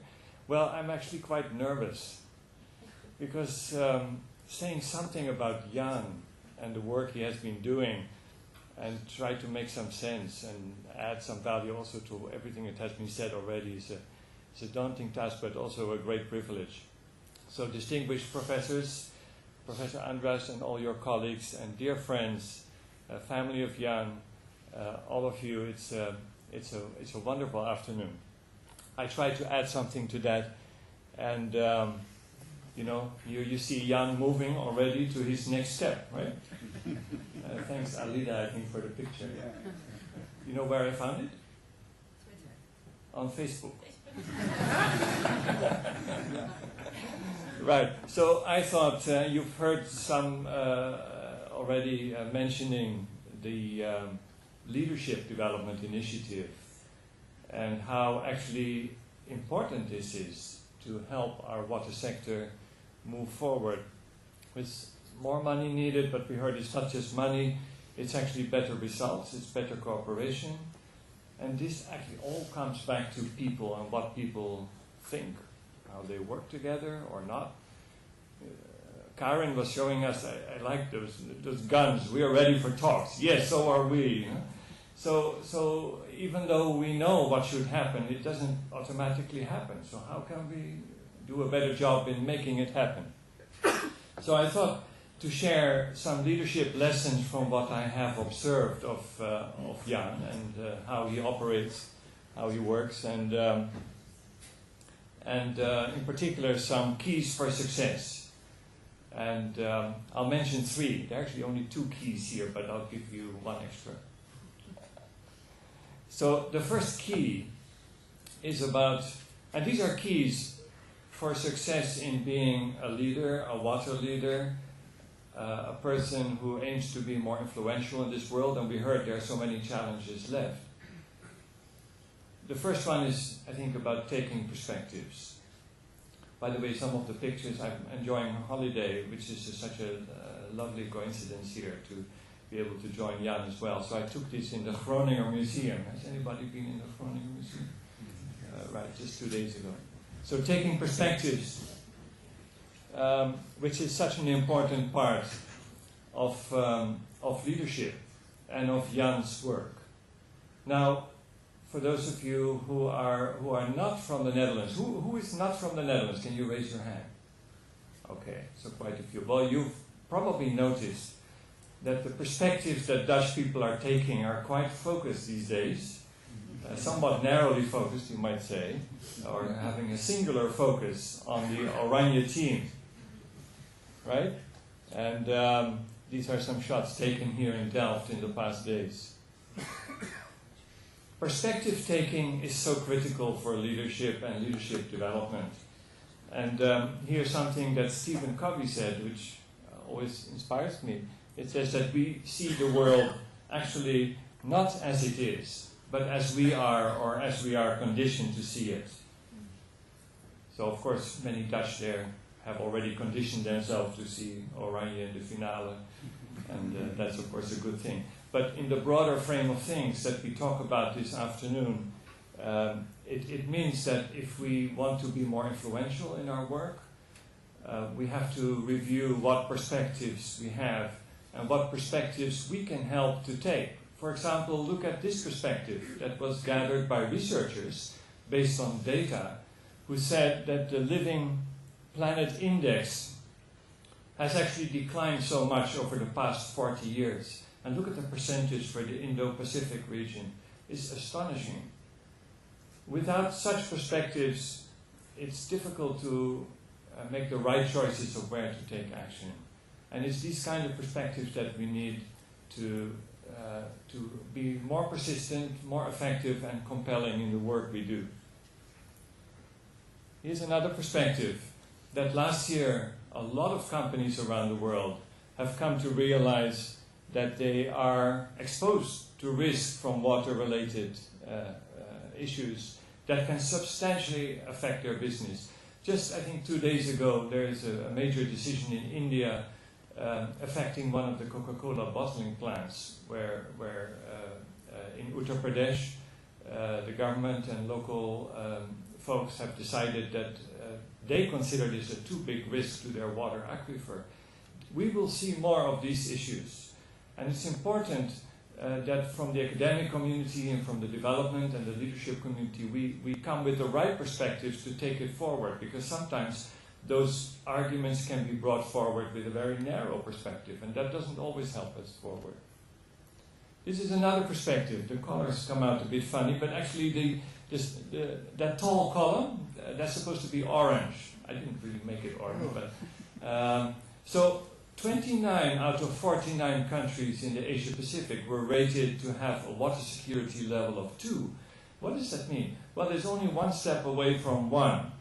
And 1 is called, and I'm sorry, the colors don't come out here. 1 is hazardous. It's really bright red. So there's so much work to do to actually increase water security. And some of the figures we saw earlier about our successes in water supply and sanitation, well, from our studies in Asia, we found that those figures are not always really reliable. Those were facilities that were once constructed somewhere, but sometimes they don't work anymore. They don't always deliver clean water. They sometimes only deliver a few hours of water.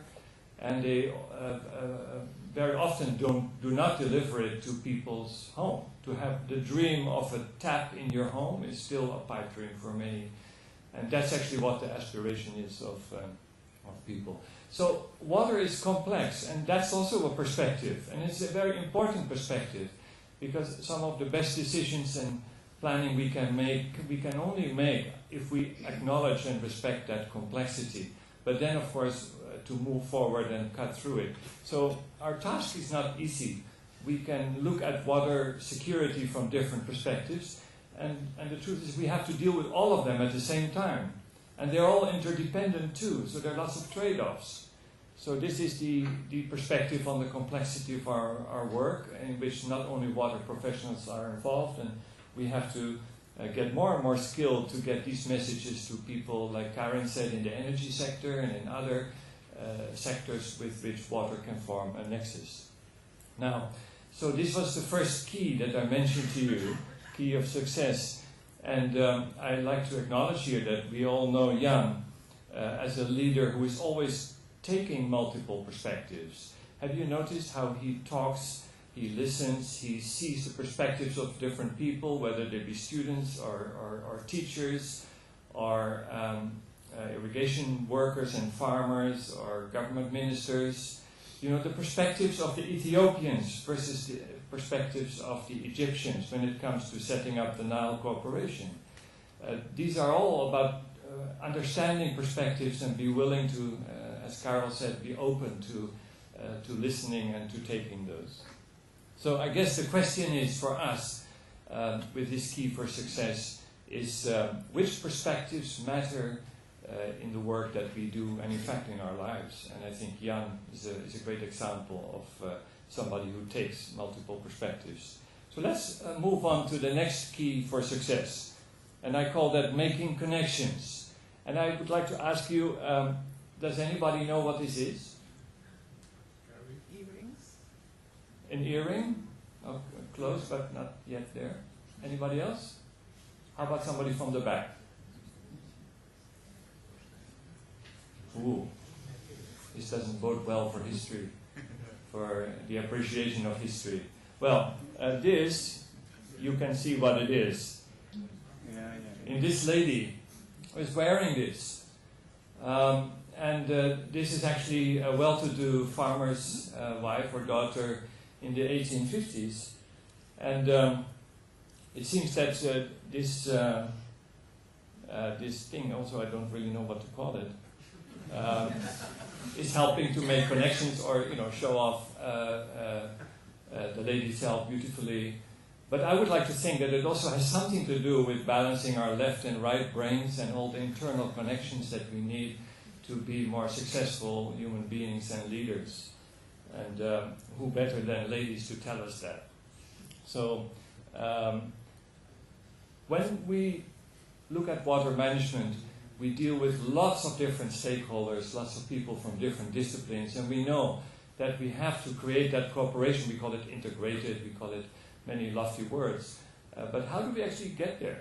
How do we get people to cooperate? How do we get people to see and to work across boundaries? Functions, cultures, stakeholders, gender, I would add, disciplines, etc. This comes again back to skills and attitude of how to look at boundaries. If you need to go to, if you're an Ethiopian and you want to go to Cairo, is this what the idea of a boundary looks like? Or if you simply need to go to another ministry in your country to work on water together, you may feel that there are many things that could resist you. Or is it more something that looks like this? Not exactly easy, but you can walk across with some courage. And I think this is what Jan has been demonstrating to us in many situations where he has created cooperation across boundaries, and that indeed is a true expression of leadership that is incredibly important in our water work. So we know Jan as a leader who is always connecting people. I've actually also seen that within this building. He knows people everywhere in IHE, and he not just emails them, but he actually goes to see them, because he believes in that human contact, and that's, I think, what many of you have said also earlier this afternoon. So that's the second point, the second key for success. And the question then is, who are we connecting? Are we working in our circle with the people we are comfortable with, or are we actually also in the business of connecting people? I think Jan is a great inspiration for us in that respect, and we might, over a drink later, ask him some tricks of his trade. Now, the third one is about communicating stories. And this is also from the Groninger Museum, and I just had to think about Jan when I saw this. Jan, for me, is an unstoppable source of ideas and energy. And his stories and what he passionately believes in are very alive. In fact, in the next slide, the next slide comes a bit later. It's also very colorful. So, as we know, sharing knowledge and catalyzing knowledge, one of the best ways to do that is through stories. What I've been impressed with in Jan's work and our cooperation together, that everything is taken personally. It's not taken personally that, oh, what are you saying, I don't like it. No, it's taken personally because the people involved are actually the ones who make it happen. Now, is that only that communication, that stories, is that only in words? No, actually when we look at leadership and how to work with it, we see that people also express their stories in the way of their leadership style, dependent on the kind of worldview they have. If we look at on the left side, your level of consciousness, if it's more ethnocentric, that means that only the Dutch team Oranje has to go to the final, right? So my club is the best. And of course, still many people in the world tend to believe that their club is the best. In our water work, we need to break across that. We need to make more partnerships where we understand how other people work and what we can appreciate in their work.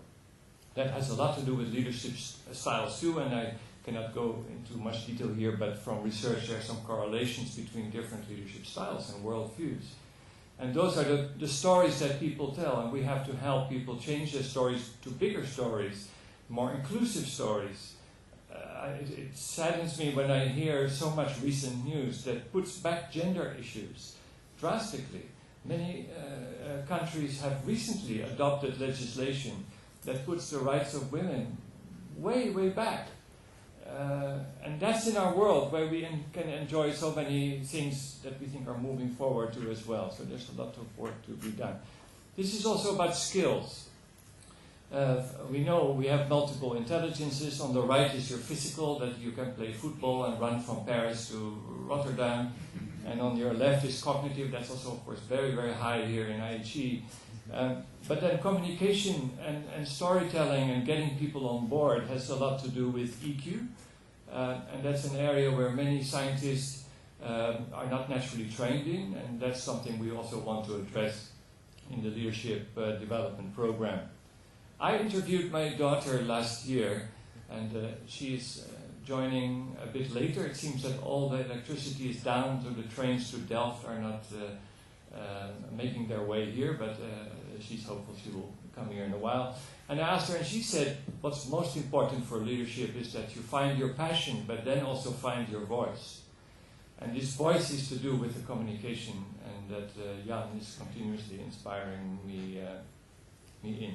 So in the program that has already been mentioned by Professor Andres and others, we hope to really create this opportunity for many leaders to make a difference.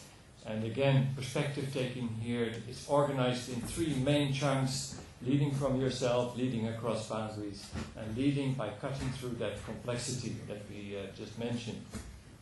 And it's an initiative of these 3 institutions, which again is crossing boundaries.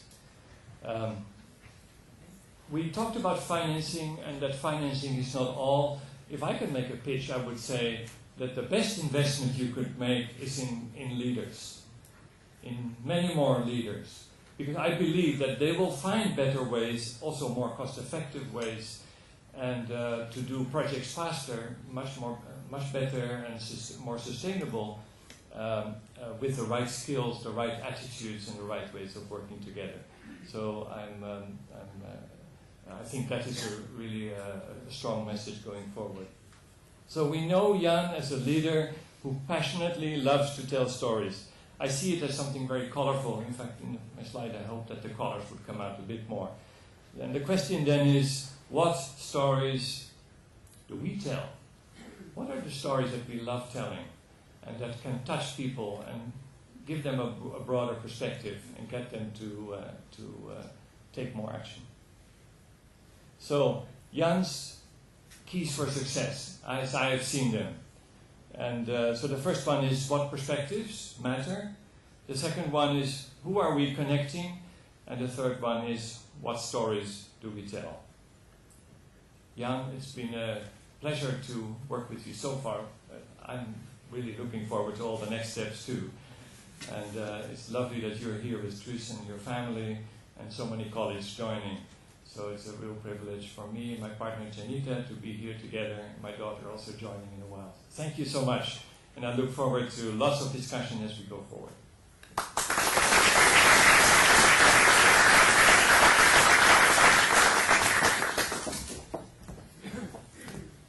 Well, Jan, you've been spoken to by many people. Now it's finally the time has come for you to also say a few words. So I would like to invite you on stage for your remarks.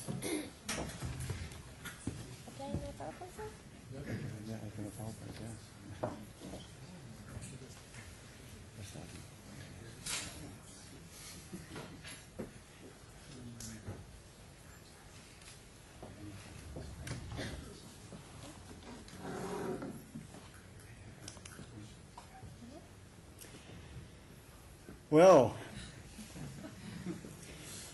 I think the best thing would be just to end here.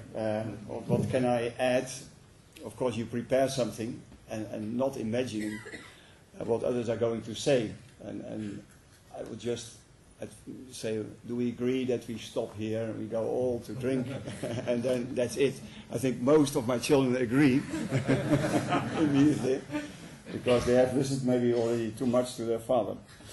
So I think I will shorten a bit, but it was really touching all what you prepared and all the nice words. So what should I add? I should also be a bit shorter on those things where other people have already mentioned. So then still, I will take you a bit through my life. I will have some reflections. And then the most important thing for me is my thanks. The organizers, they have given me just the 35 minutes. If you agree with me, I will keep it at 35 minutes, and I look to my watch now. For the first 2 points, my thanks, I don't know how long that will take. For me, would be the most important thing of my contribution. So, there it goes. Where did it start? So from my family, I think it's you and those who are coming from Ridderkerk and Rotterdam. This is the place where I was born and where my cradle was, on the Bovenstraat, on the dike of the river Meuse in Rotterdam, IJsselmonde. And one of the first things that I remember is that particular day on the 1st of February 1953. I was been born in 1949.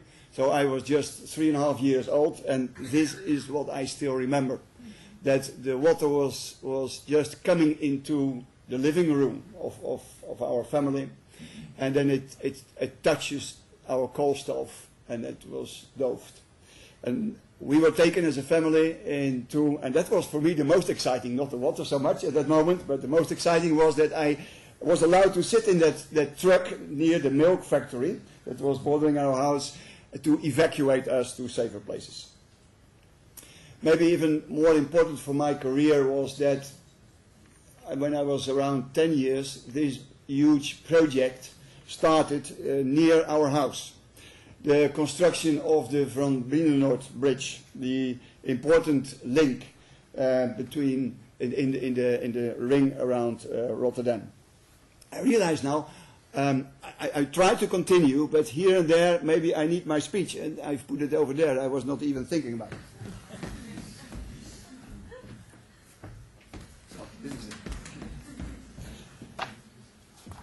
So, it was a fantastic building pit where all the peat has to be excavated and dredger ships were active. So you can imagine that's where a potential civil engineer is born, playing with water and playing with sand. That was the ideal environment. So for me it was clear.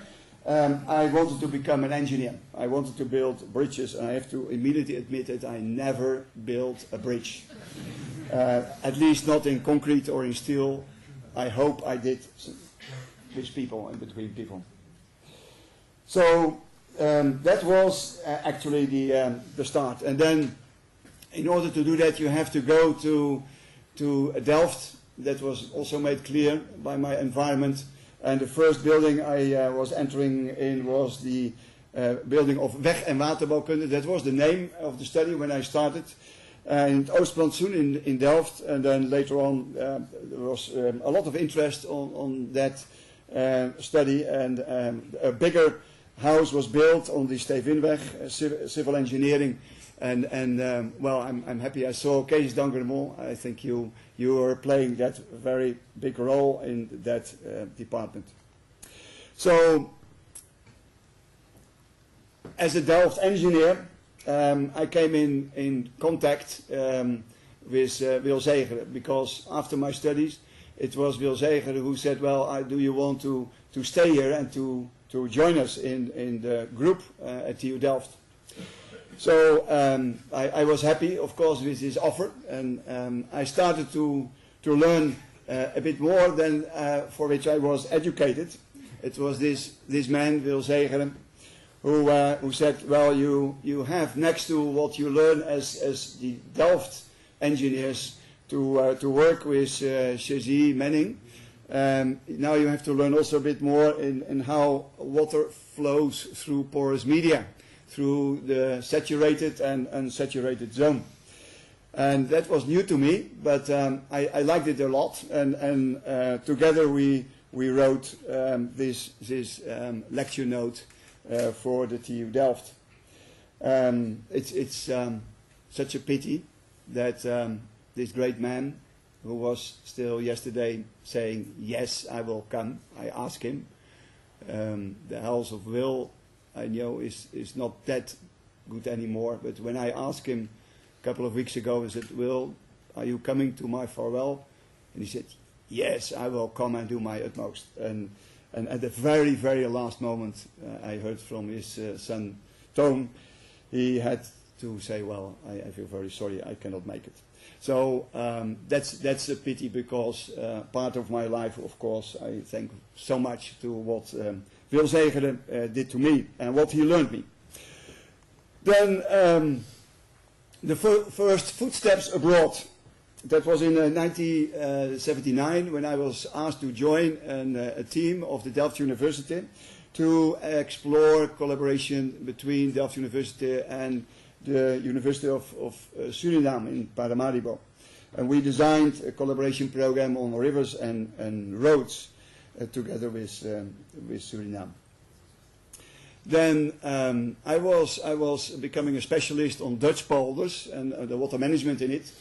But my interest was quickly drawn also to other polders in the world that I found very interesting. So together with Wil and Bart Schultz, we formed the organizing committee of a huge event and brought so many hundreds of people to Delft, to Lelystad actually, in 1982. And then it was time, according to Wil, that I had to go abroad and get some international experience. So he convinced, I don't know how much it was true, Karin, and then my apologies, but Wil said in the next mission, together with the World Bank, we need a civil engineer. And I remember that he had to talk a lot to really justify that. But it was in fact meant to bring me to Peru. And I will never forget that moment. Peru, where the Dutch engineers were active in draining the valleys that were under irrigation but without drainage system, and then you get salt accumulation, and that can quickly be repaired by putting in the simple Dutch subsurface drainage system. And then my footstep, because it's 35 years. I'm not at IHE for 35 years on a permanent basis, but my first footsteps were then in 79, when I was asked by my colleague Hans Vermeulen from the water management group of TU Delft to join him in an exercise for the hydrology group, an exercise that was on the Rottergatspolder, a very famous area where a lot of research has been done on the computation of evaporation in the Netherlands. Right, and then in my Delft time, Will was asked on the request of the government of Indonesia to support lowland development in Indonesia. They started themselves, but it was a bit a mess. And well, then finally they said, well, these Dutch engineers, they have a lot of knowledge, please help us in making better lowlands, because there was a big need.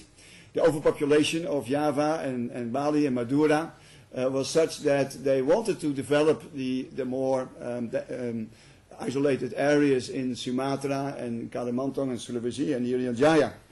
So, but you have to be very careful if you touch these areas. And it's good to see some friends who have been very active and also in the introduction to me to the lowlands.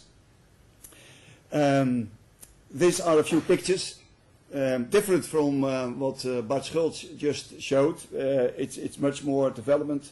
Good to see that, but this was the first pictures of when the trees were cut off the lowlands. Then you see this area left, and there were really lots of problems of acid sulfate soils and rats and everything. But it takes time, it takes a generation before an area can really be developed.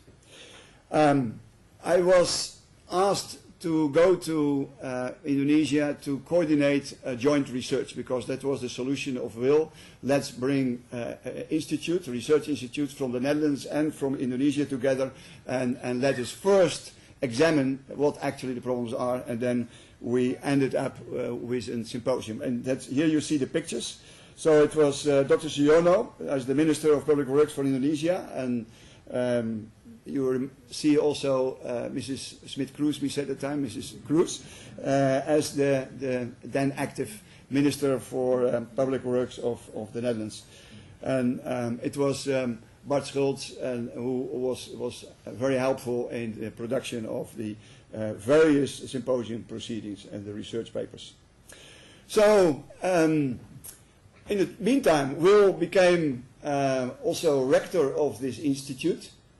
And I remember that his deputy, Wiebrand van Elle, was contacting me while we were in Indonesia that first year, and I said, hey, do you want to stay?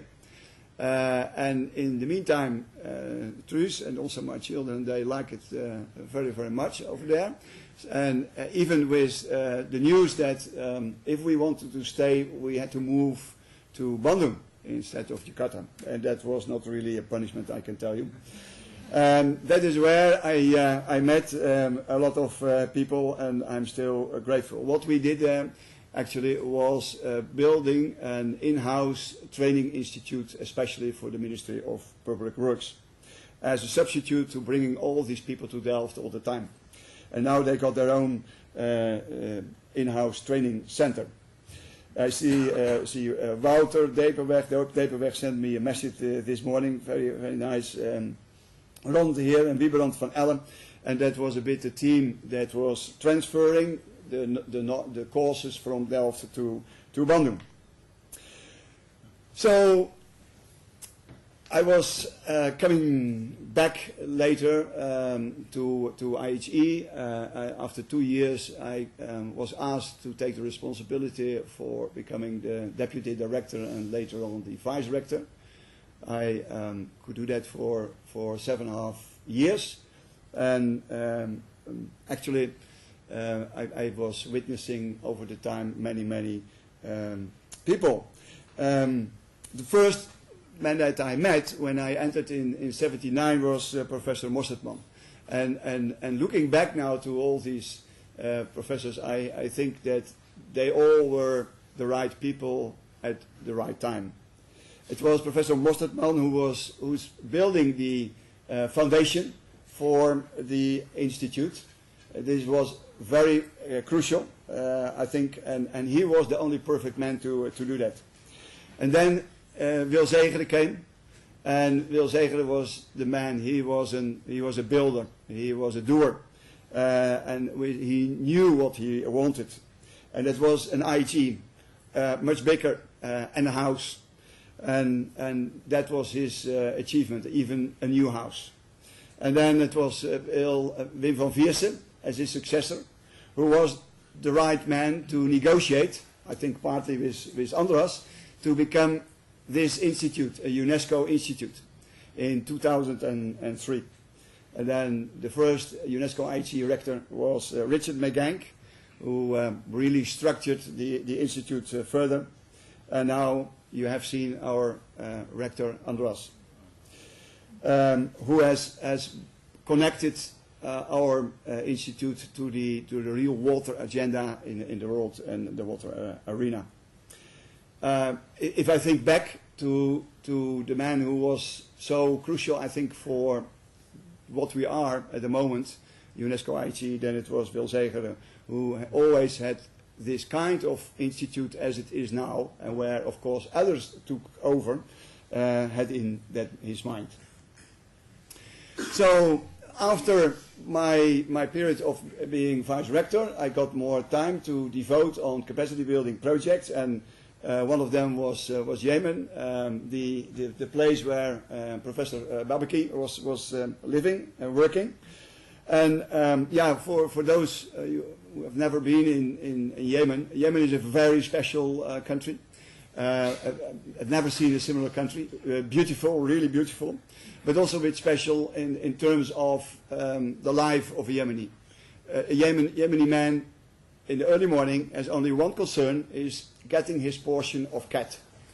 And therefore he goes to the souk, to the market, and only he gets rest in his life when he has his portion. So you see that this is the cat, and you see the man in the early morning, he have already collected for chewing the cat at around as from 2 o'clock, and then you can even continue till the night, as you can see on this man who are selling the herbs. So the problem, however, is that this cost a lot of water. I think you saw there was, you see Peter de Laat active and all the water you see is just coming from groundwater.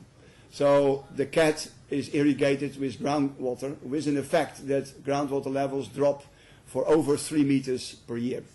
So I'm still amazed, but Jan-Willem Foppe can inform me better why we have not reached the end, because that was forecasted when we started, that a city like Sana, with 1 million inhabitants, would not have water anymore in the aquifers. But so the solution, partly, and then it comes to IHE, is that we start to educate people and make them aware of a more sustainable water management. And this is what we did. We started with special courses in hydrology, and then later on we were implementing and conducting and actually facilitating a new curriculum on water and environmental engineering. And many people from IHE has contributed to that. As at that time you were asked as staff of UNESCO-IHE just to go abroad for 1, 2, 3 years. And Wim Spaans was the first one in this project, followed by Yang Zhao, Jan Donner has been there, Simon Veenstra as well. I don't know whether he is in the room. And that here you will hardly recognize, but this is Jan-Willem Foppe with his family. And Jan-Willem has done a great job in terms where Professor Babaki was referring to, is the establishment of a really sustainable water research and environmental center. And that still exists, and it is going very well. And I have to say that it came out of the mind of Jan-Willem Foppe, and he had to join several CAT sessions, that if you really want to be familiar and have good relations with the Yemeni, you have to chew cat as well. And although I think Jan Willem had, well, you didn't not like it. That was a bit maybe the expression. So as long as there was enough Coca-Cola, then it was enough. So that was Yemen. The same Yang Xiao. Are you here, Yang Xiao? Yeah. Okay. No, he brought me to this country. You have to know that Yang Xiao speaks perfectly Chinese and much better than I do. And that was an ideal combi, I have to say, because we were the first IT people ever coming into China. And that was strange. I still remember that was really something where we didn't know what would come out. And I have to say that every mission, and it was every 1 year, we went back to China, and every year we came back with lots of projects or training offers. And we trained a lot of people in the Netherlands, especially. For junior ones and for senior ones, and the senior ones we brought them also to Zealand, and you can see Jan Schelen, he's sitting over there. He was the man responsible for all the technical services of the water board over there. He was always so spontaneous and had so much hospitality that he invited the Chinese delegation at his house. Not knowing, I don't know whether it was the Chinese or was it the Bangladeshi. You also invited them. And they went up themselves to the Chinese and Bangladesh. They went up to your bedroom and opened the door because they thought, well, this is the typically hospitality of the house. So, with good remembrances, Guy, now you have to look because you remember this. We were together with Guy and Gerrit Klaassen and Stefan Nijwening was also there for a refresher course. We had with so many participants from China that it was time for a refresher course. And I still remember that we brought the Director General of the organizing club of the ministry into tears when we started to sing our song. Stefan was our guitarist, you will never forget this, eh? And Eriko Moons was there, and we had spontaneously in a lunch break made a song on the melody of the Zuiderzeeballade. I cannot translate it, but every Dutchman will understand. That's still difficult to make such a text, but we managed. And when we were singing this song, these people, they were really touched. And they started to sing with us 3 times. And the Director General had a voice like a dike, so that was impressive. Bangladesh. I have had the opportunity to go with Bert van Woersen on various missions to Bangladesh. I was asked by DGIS to join a joint Bangladesh World Bank mission to evaluate the different projects that we as Dutch people have participating in Bangladesh. What I have particularly learned over here is that actually you learn most when you go to the field. We always started at offices, at ministries, and we got stories, but when we were in the field, it was always so different. And you have to talk with the people over there, and this is what we did, and what Bet was very good in, and this is what I learned. Go to the field, and there is where you find the real knowledge, what you need for the success. And then, of course, yeah, this is the picture that I've taken on the embankment of the River Ganges. Still our picture in our room. That is symbol for take it every day, what you get. And this brings me to the Nile Basin. I will keep that short. I can talk, of course, for very long on this. The Nile Basin was a very important project for me. I was asked by Jan van Raamsdonk, I don't know whether you still knew him, to join a mission in 1995 to have an attempt to bring a bit more collaboration in the Nile. And the idea was that after so many years that Delft Hydraulics supported the hydraulic laboratory, the HRI, in Cairo, that maybe they will be willing to share their best knowledge with other Nile Basin countries. And that was really very sensitive. Well, it happened, and we were successful in that, and a regional training center was created, successful, and not only the Nile Basin countries, but other countries had also a lot of interest. And what we saw actually is that in that region, the people coming, who told it, from Egypt or from Ethiopia, who actually look at each other as their enemies, after 1 week they were only interested to talk about hydraulic engineering. And this is what they liked. And all the rest, it doesn't matter. Observing that, we said, this we cannot just stop. And that should be continued. And that was the start of a virtual network where we could bring people together over the 6,000 meter of length of the River Nile. A virtual network that was created with a network secretariat in Cairo with different network managers. And it was all based on using the professional interest of people and to bring it to application. So it's a network of people and that's where we believed in very much. So Adrie Verwij, who was starting the project, but quickly I think he moved to Delft Hydraulics. So I have to say that this man was the man who really had a huge commitment and a huge of energy to build that network, who was living there and put all his heart into that project, together with Amel, as you can see here. Thank you so much, Karin, that you wanted to speak. And it was a surprise for me, of course, when I saw that on the program. And it was also a surprise going to all my pictures that it must have been some years ago, maybe not last year. We are all a bit older, but we met in Cairo. You remember? Yes, I do. Okay. Now, so that's nice to have you still with us today. These are the people, Amel and Karel, who have to continue. A not easy way forward, and I wish you lots of strength and wisdom to do that. And I'm sure you will make it a success. Then, hydroinformatics. Dimitri has already given us all the ins and outs of hydroinformatics. Michael Abbott started with that word, and it was Roland Price, and I'm so grateful to him, who was the genius who could bring the different components of our department together. The hydroinformatics, the knowledge management, and the capacity building.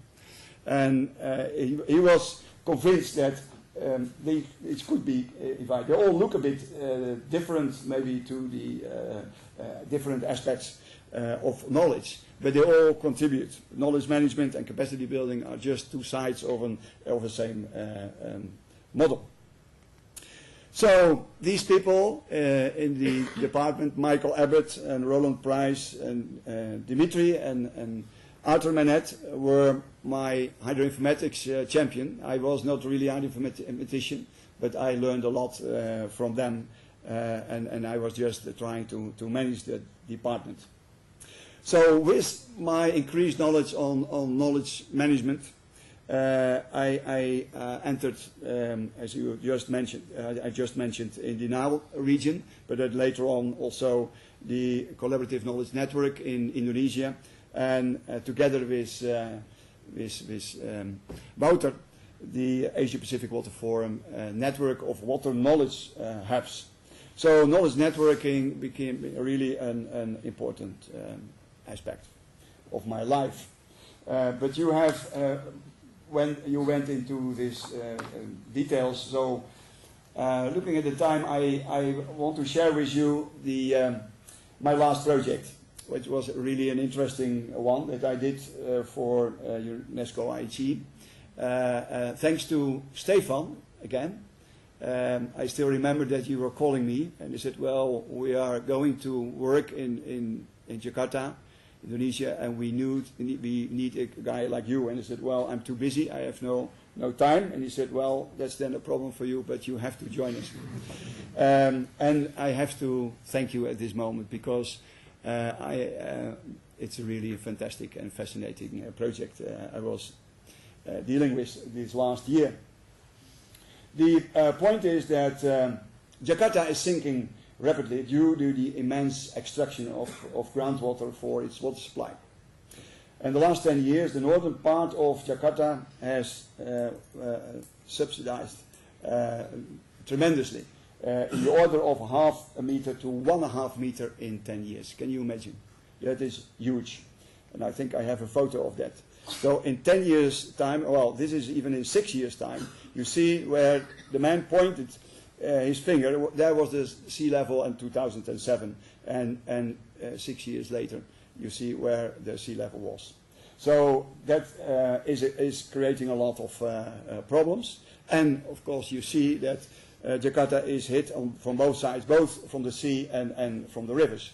Because if the land is sinking so rapidly, just seawater is coming in, but it also blocks the drainage of the 13 rivers that are going through Jakarta. So, how to find a solution? There are many threats and also opportunities. And I was happy to contribute to it, because I believe very much that with the 2 products that has been made so far, there is a master plan, was presented by the end of March and beginning of April in Jakarta. That was quite convincing, but just the start. And if this huge project, costing between 25 and 50 billion US dollar, since if you want to solve the problem of the sinking of Jakarta, you have to come up with an alternative for the water supply, not from groundwater, but from piped water from reservoirs. So that will take time.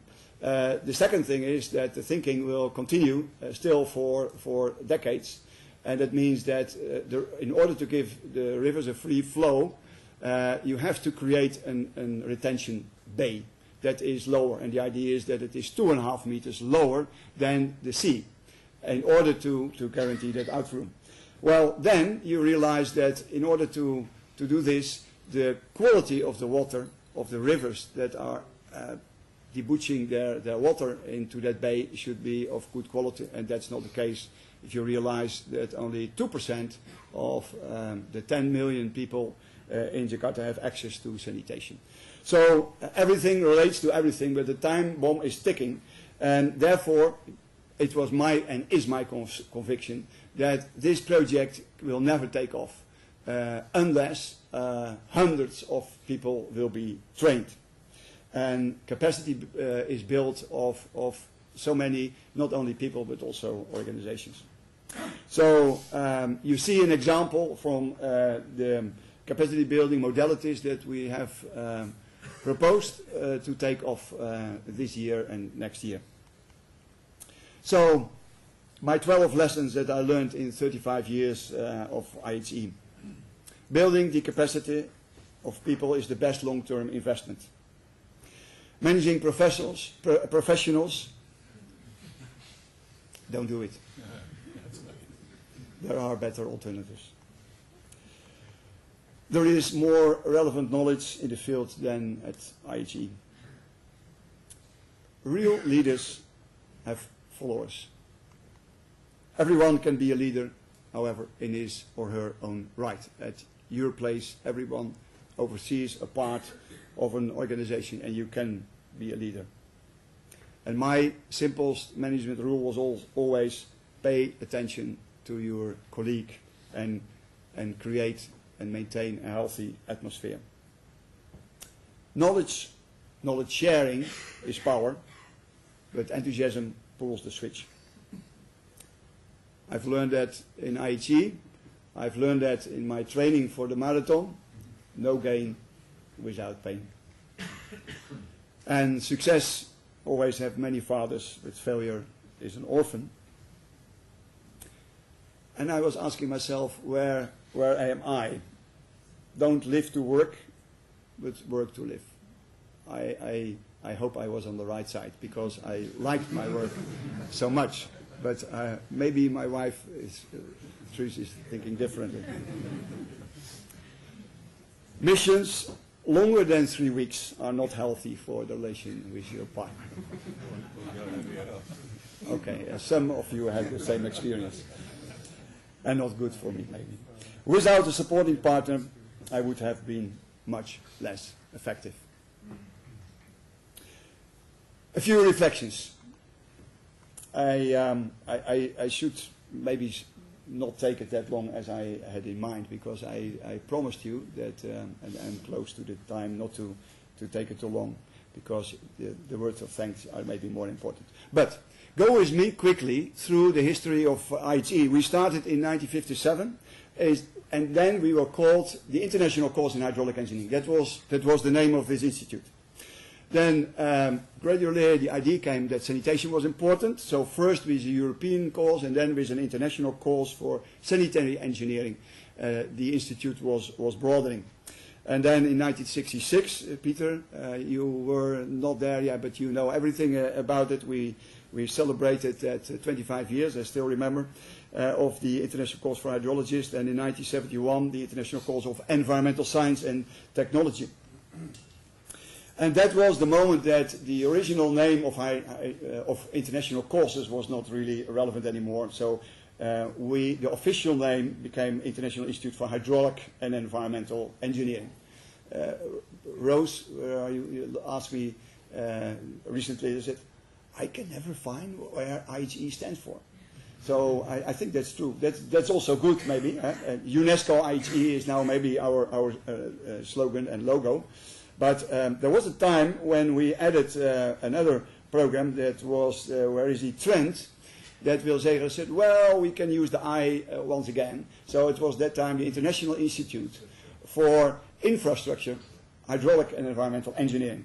And in the meantime, I think a crucial moment was taken in 1986, when Wil Zeger realized that there is no other way for IHE to sustain than starting an MSc program.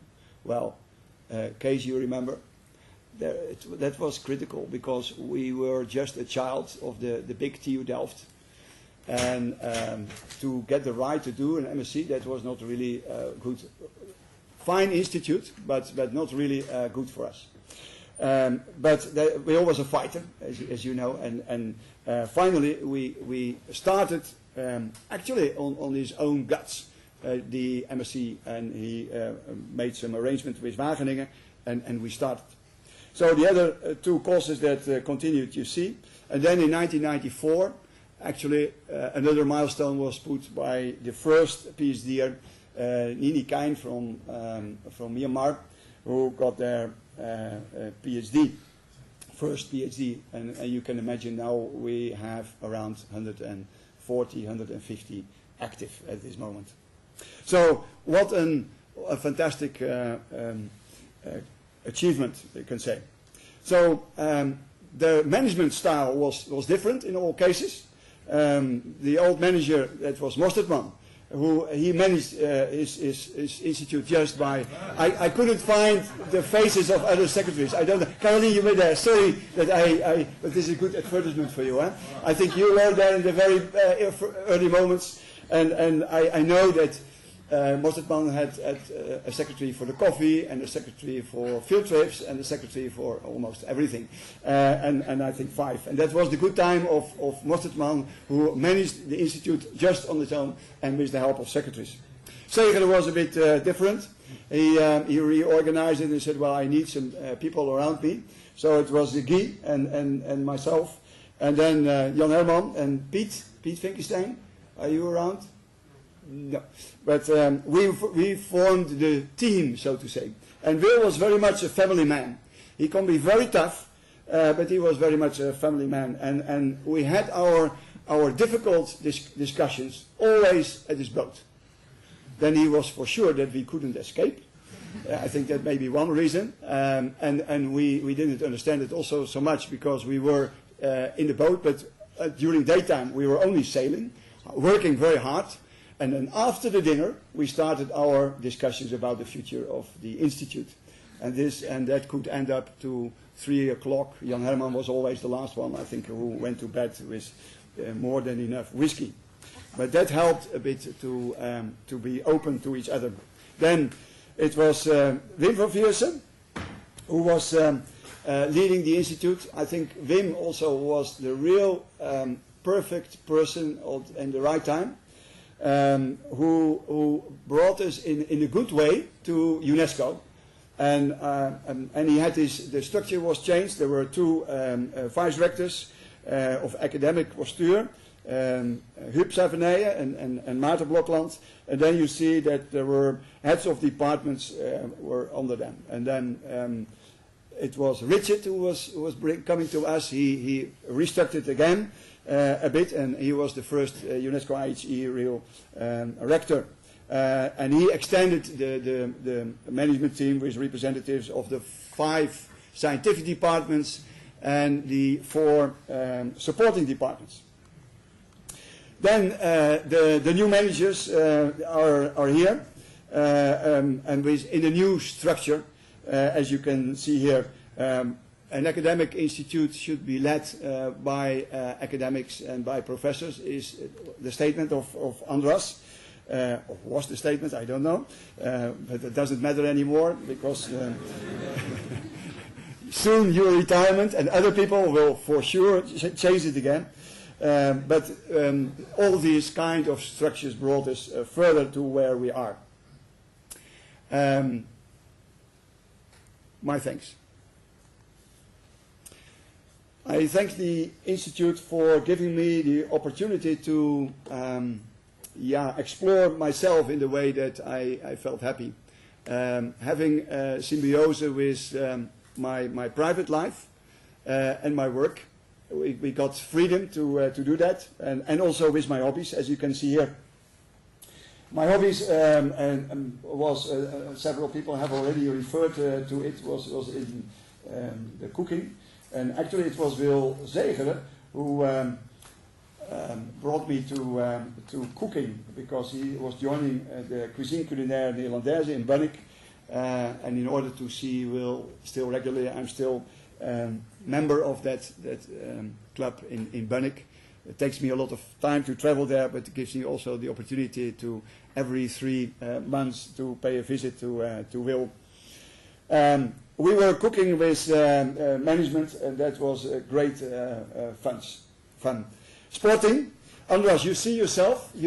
I think that was an historic moment, not knowing that you will become our new rector over here, but you were shooting us off from Paris to Rotterdam and then further to Delft. That was the year that we celebrated our 50th anniversary, and we have done the most special Europa run ever, because we started at headquarters of UNESCO in Paris, and then from there to Le Bouquet, the official departure place of the Europa run.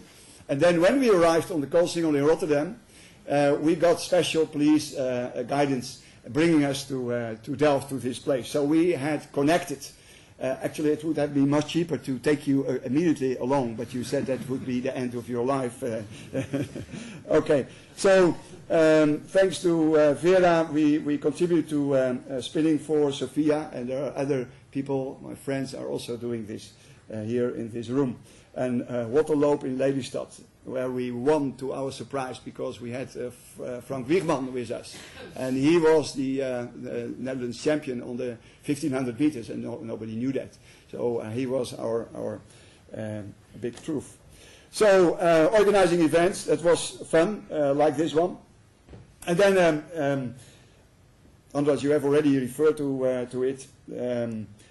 I started a hobby some time ago, and I see now with this projection everything. The red you can forget, because also my tomatoes, although in reality were red, are made green. So this is a very green institute, you can see. And to my great surprise, well, I'm a supplier for many staff of tomato plants in the meantime, and I'm touched by their, let's say, affection to my hobby.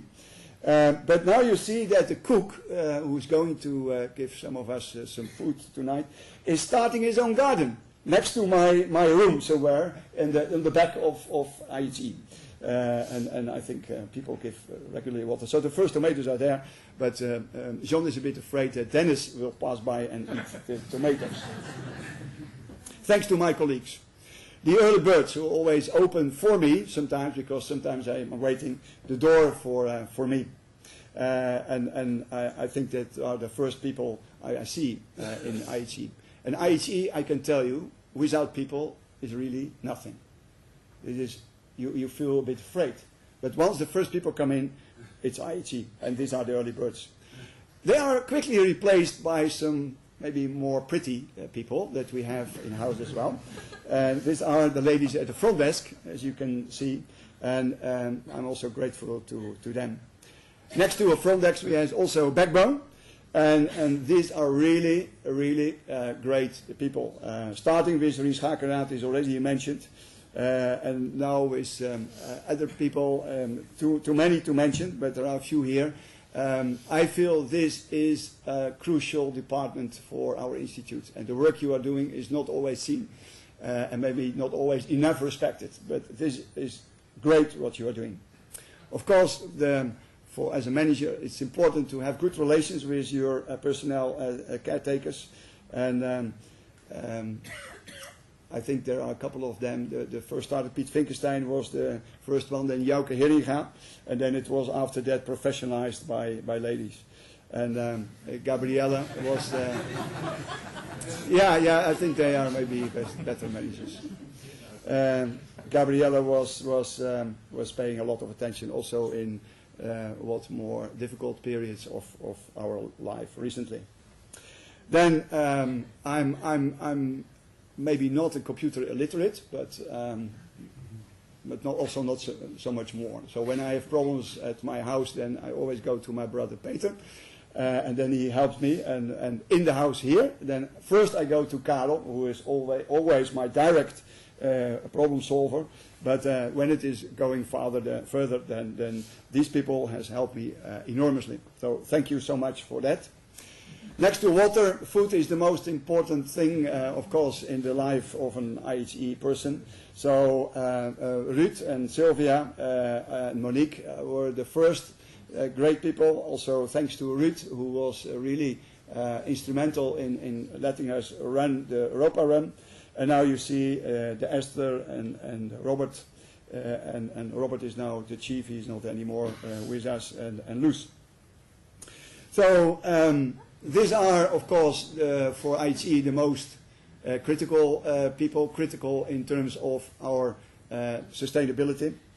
It started with our financial management started with the balk van Piet. I don't know whether you remember that, but that was the great weapon of Piet. And now we have an AFA system, and of course many more people to help us to keep our institute financially healthy. These are the best multipliers that you can ever find. And they are service-oriented, I can tell you. You can seldom meet people in this institute who are more service-oriented than Peter Koolmans first, and then you say, well, we never get a better one. But thanks to Erik and to Ed for their great dedication. Then we are an education institute, as you know, and many people, starting with Atem, Ram Sundar Singh, and we have a lot of people helping us as planners, the library, the people who are responsible for your communication. Thank you, Alida, for being the master of ceremony this afternoon. Important people. With pleasure, I work together with. These are our professors. Very smart people, but also very pleasant people, as long as you know how to deal with them. And that I have learned over the years a bit, I think. Then my Hickam Prouds, Roland Price is still there. I started actually with him, and Dimitri took over with Arthur Mainet. very grateful to both of them, and also Dimitri for your kind speeches. Slavcho Veliskov, too smart to stay, so to say, but happy that that he is here with us today. Really nice. So, my running mates. I have run with a lot of people, maybe mostly with Roel and Wim, another Wim Doeven, and then who else? There were I think, and Klaas, of course. That was and the others we have run during waterloops, etc. So the special thing is, if you run with your colleagues, while running, they come with all the secrets of their private life. It's very strange. Something happens in your body, and you start to talk about. And I hope that my friends I was running never, let's say, tell further what I told them. Then, over the life in IHE, so many secretaries who were supporting me a lot. So thank to all of them, and especially those who was organizing this farewell event. Then my frequent flyers and travel mates. Yeah, I think these are the 6 people that I traveled most. There was the 2 ladies only at the end. I was old maybe enough to be trusted to do that. But before it was only with these gentlemen. But thank you so much, Petru and Karel, Klaas, and Jan Schal for your good company. Then my best sparring partner at IHE was Jetse. We have discussed the whole institute many, many times. We have improved it virtually, and we still have a lot of ideas. Thank you for all the investments. Where are you? Are you around? Yeah, oh, sorry, I was looking too high. I have a new glass, so I don't see this part. Thank you so much, Jetse, for all the time you devoted to me to contribute to a constructive discussion about world problems. My best colleagues, Amel you saw already. I was really touched by her presentation. And Jan Jap in Indonesia, with whom we have, let's say, worked together for so many years. Then my best Dutch water sector colleagues, several of them are in the room. Jan Schela I've mentioned already, Erik Kuindertsma from Waterschap Rivierenland. Dick Kanters is, I think, is he still there? Oh yeah, over in that corner. And many other people, Tjeerd de Blauw from the province of Zeeland.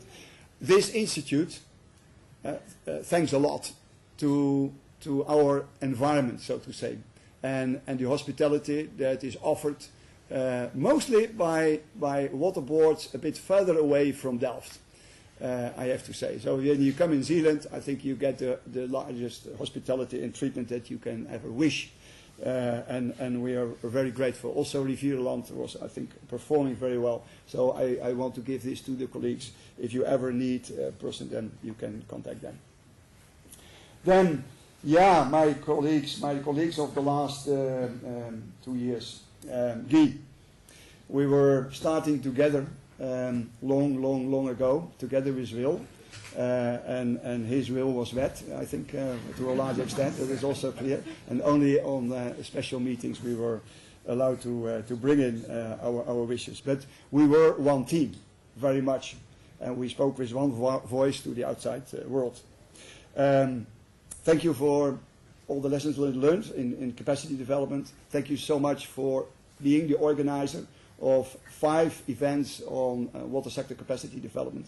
I think continue with that, because that is in fact the heart of the things that this institute is doing, capacity development in the many various ways. Karel, yeah, you were my direct colleague in the last 7-8 years, and yeah, there is I think a good click between us. Because we exchange a lot. We feel you can have a click when you are exactly the same, but you can also have a click where you are maybe complementary. We were complementary, so the knowledge that you had was exchanged by water knowledge to you, and I think we have a very open dialogue and build up a good friendship. I wish you so much luck in the further life and your heavy responsibilities for the duties that are waiting for you. Uta,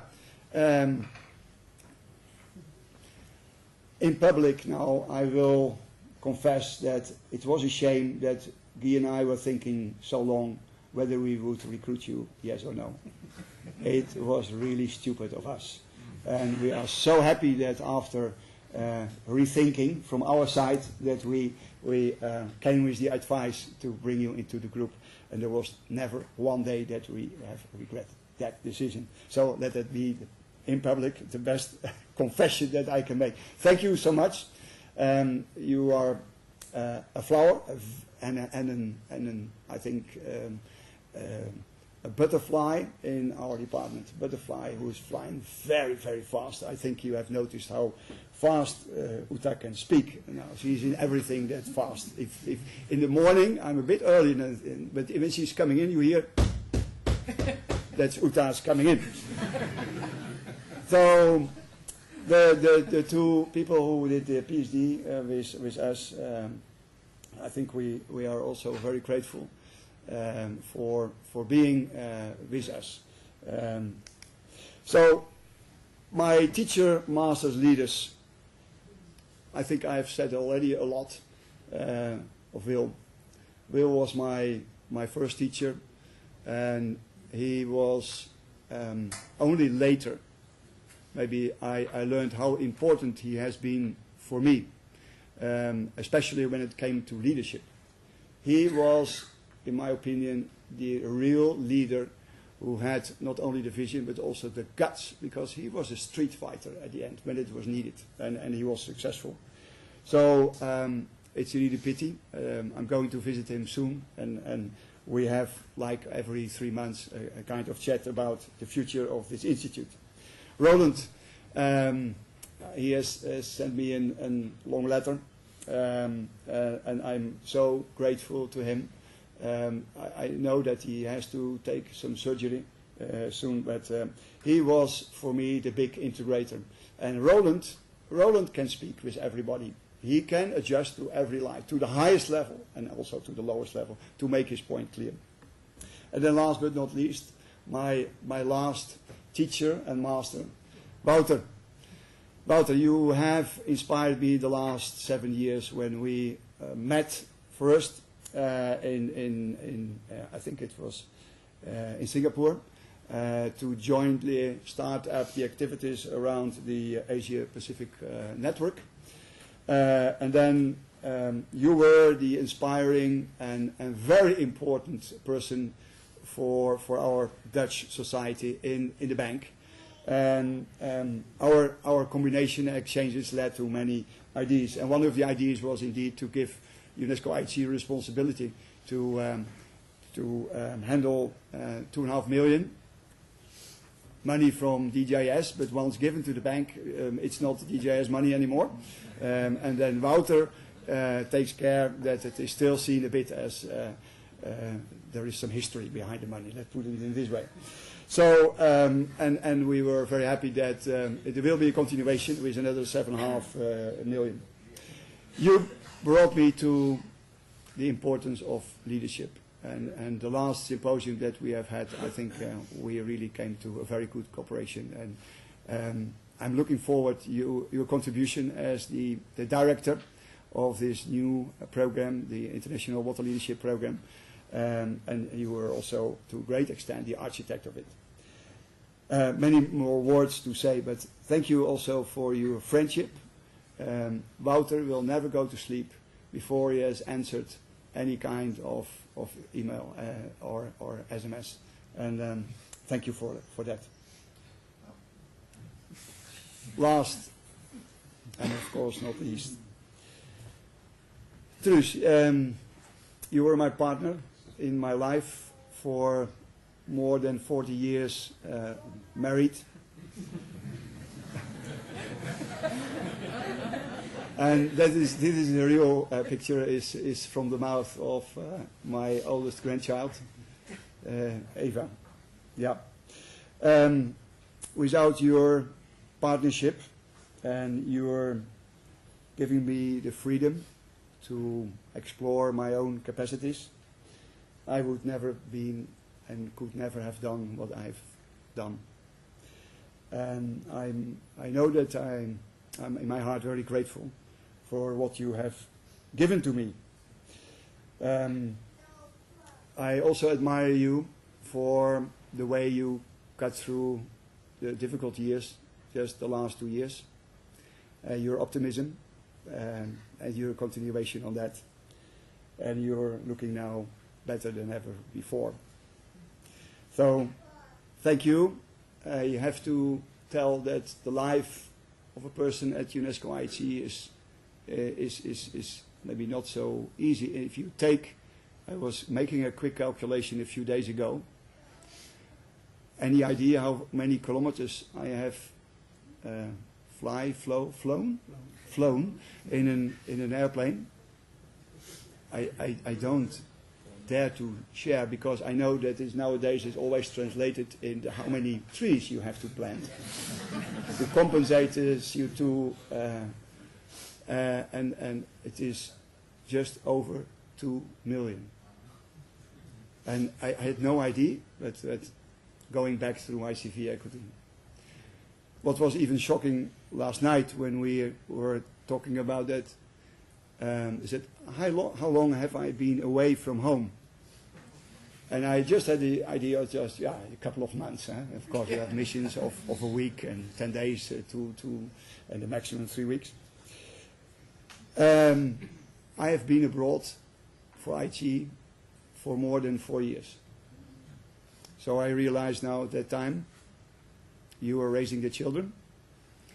You went to all these birthday parties, and only I had a kind of ring or a Skype.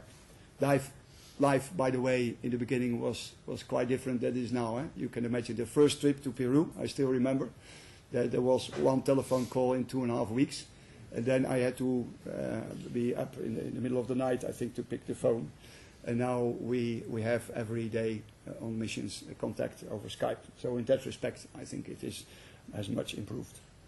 I'm grateful to my children. And sorry that Papa was not always there.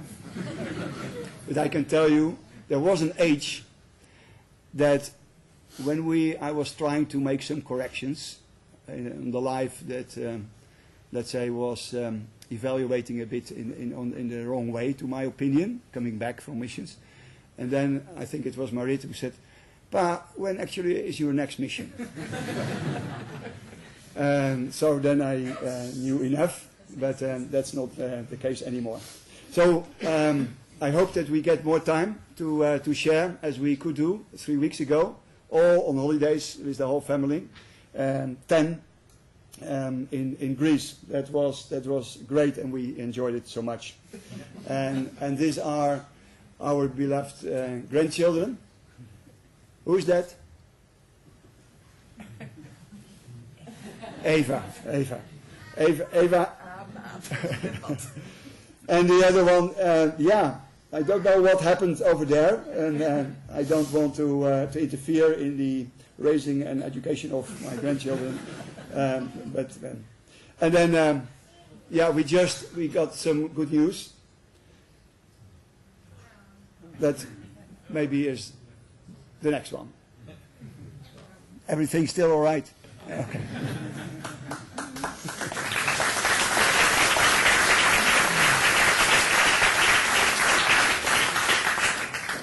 Sorry for taking it so long. I wanted to thank you because you were the people in my life that brought fun to me and energy. Of course, my main source of energy was my truth, and knowing that how late I was coming back home, always the door was still open. But you all inspired me to work and to work hard. It didn't feel like work. And thank you, all of you, for what you brought to me. Here stands a very thankful person, and wish you all the best till we meet again. Thank you.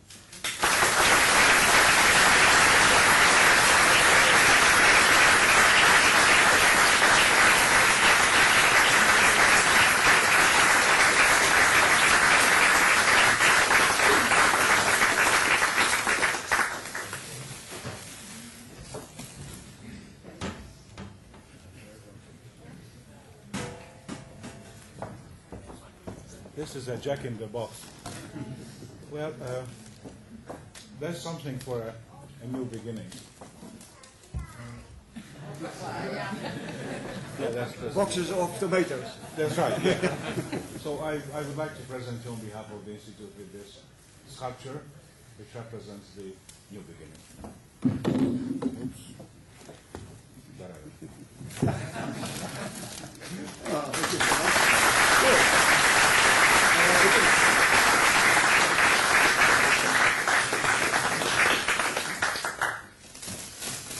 And until you open it, let me just give it a juice.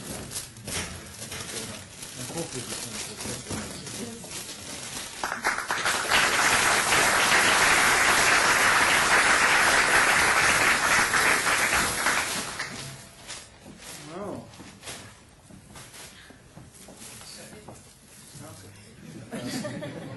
perhaps you can do that over there.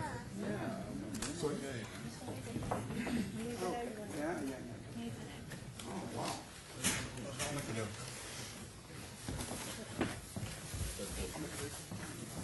Oh.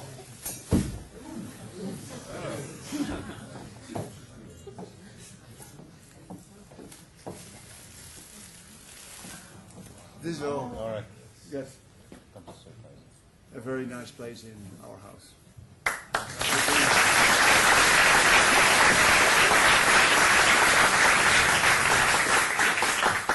Beautiful and full of symbolic meaning. Thank you so much. Thank you. I should place it actually. All right. Now comes the surprise, right? That's much better. Well, we have one final surprise for you, Jan. We will now close with a very short video on how the knowledge interface works, really prepared by a loyal and very dedicated team. And I have to tell you all that Jan really had no idea that this was prepared for you. So please take a seat.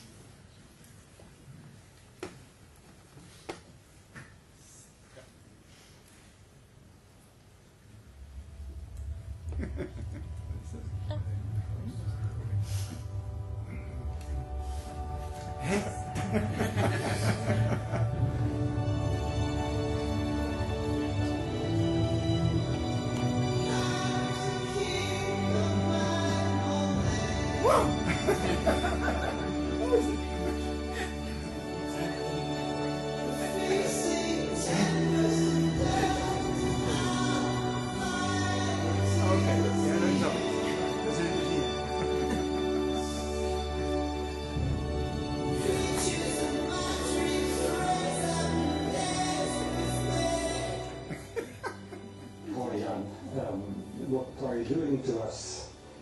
So this is the time for your retirement. We have been at the Institute the same length of years since 1986. I did one more month than you did, but so now you're leaving us. How is this possible?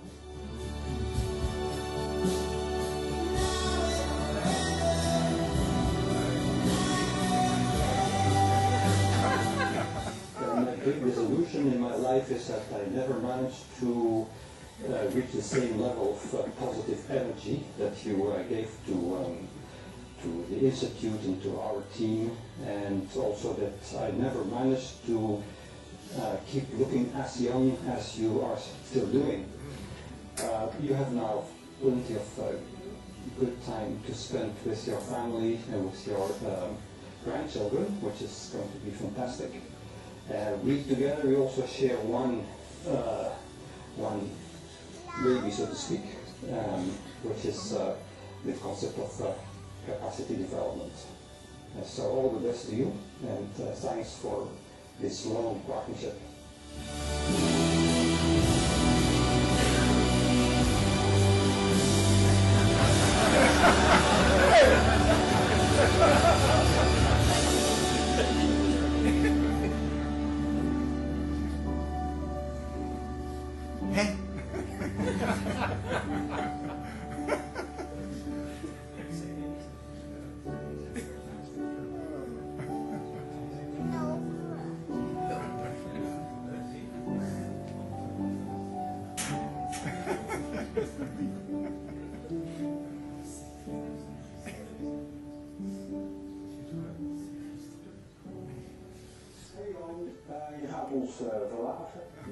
is fijn voor jou, niet allemaal voor ons.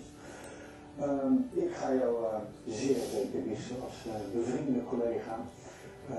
Missen omdat je altijd het positieve in allerlei situaties kon vinden. Ik ga het missen dat ik niet meer even niet overleg kan gaan. Op het moment dat ik op pasje sta omdat ik een discussie met iemand wil, eerst even met jou overleggen. Jij ziet altijd wel het positieve in de allermooiste actie. Waardoor je in ieder geval mijn emoties wat kan trekken en ik een beter gesprek kan hebben met degene met wie ik een gesprek wil hebben. Echt vrij goed. En ik heb het heel erg gewaardeerd om met jou samen te werken. Dankjewel Jan.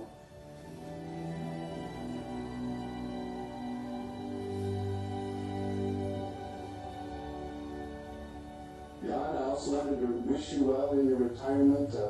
I'll always remember you for your keen ability to see capacity and ability in others, oftentimes even before they saw it in themselves.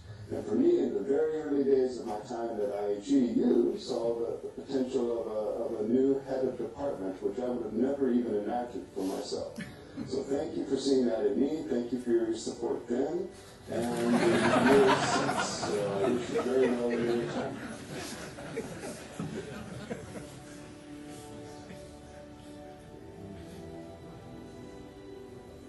It was in the summer 2004 and I came here for my second interview. At that time it was already almost clear that I'm going to engage here with UNESCO-IHE and I'm going to end up here.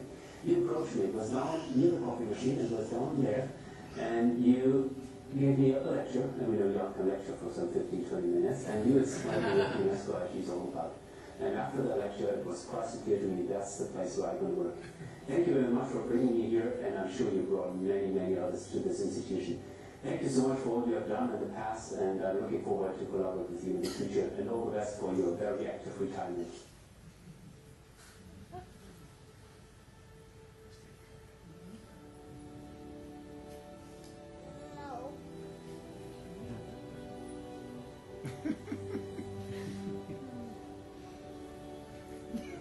Jan, volgende stap in jouw leven. Jij wordt ZZP'er. Ik ben door jou ZZP'er geworden en ik zou heel graag in de toekomst met jou samenwerken en kijken hoe wij van elkaar kunnen blijven leren.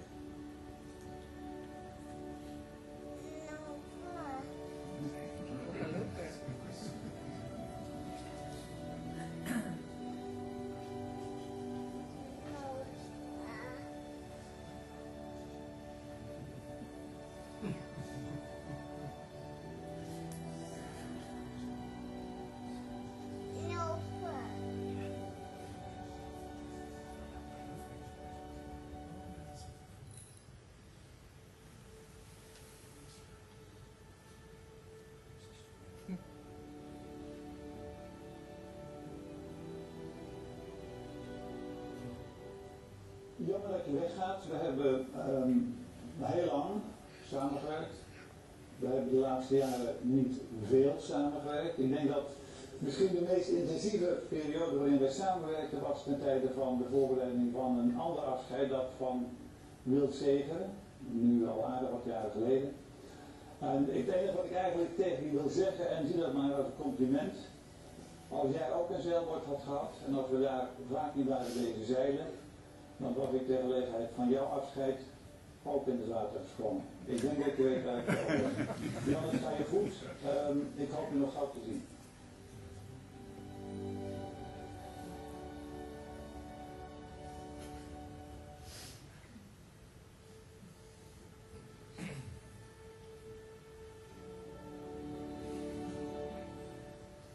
U missen en ik ga natuurlijk het keertje ook missen. Die zijn het een keer op konden halen, opbrengen en aan de echte stoep.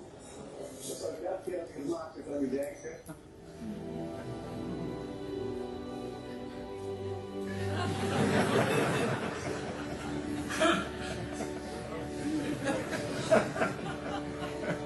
Nee, dat kan niet.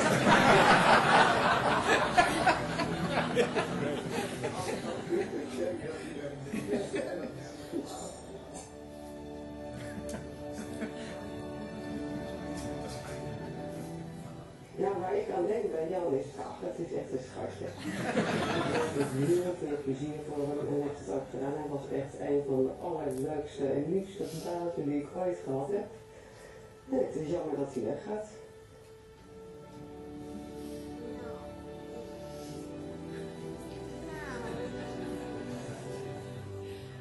Dankjewel Jan. Ik ga jou en je tomatenplanten missen.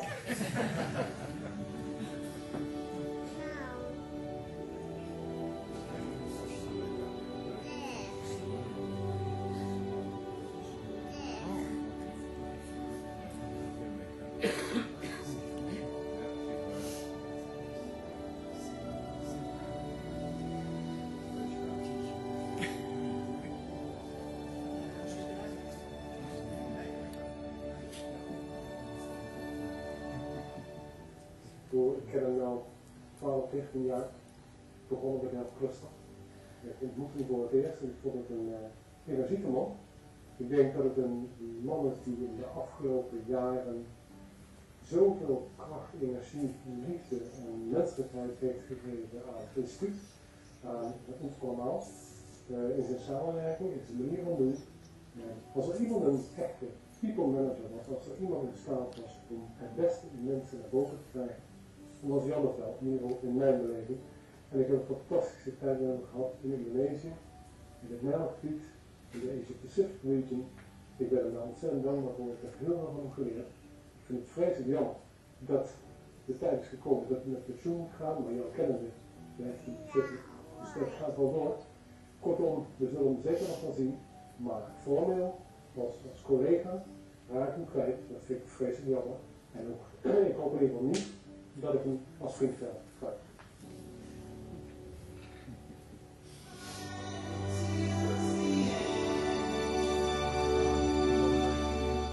Toen je in 1985 thuis kwam en vertelde dat je gevraagd was om voor een korte tijd naar Indonesië te gaan, moest je daar al heel lang over nadenken. Het zou voor zo'n 11 maanden zijn gezegd. Ik moest het maar zien als een soort zwangerschap. En dat is toch ook al 3 keer meegemaakt en heel lang. Dus vertrokken we met ons kind. Als heb ik erg moeten werken aan het leven daar. Zeker omdat ik daar in het begin niet veel te doen had. Na 2 maanden hadden we ons eigen huis en vond ik het leuk te vinden. Kregen we vrienden die nog steeds onze vrienden zijn.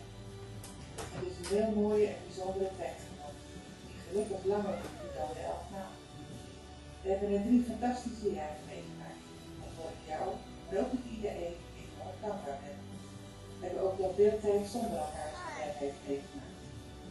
Door je vele reizen was ik vaak alleen met de kinderen.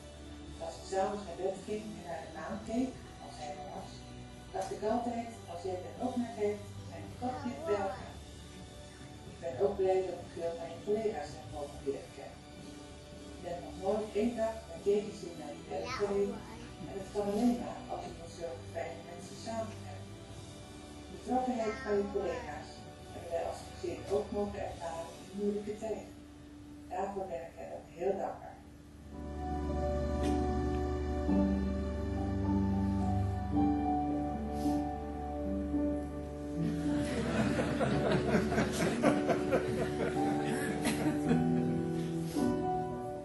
Nu gaan we nu een periode tegemoet.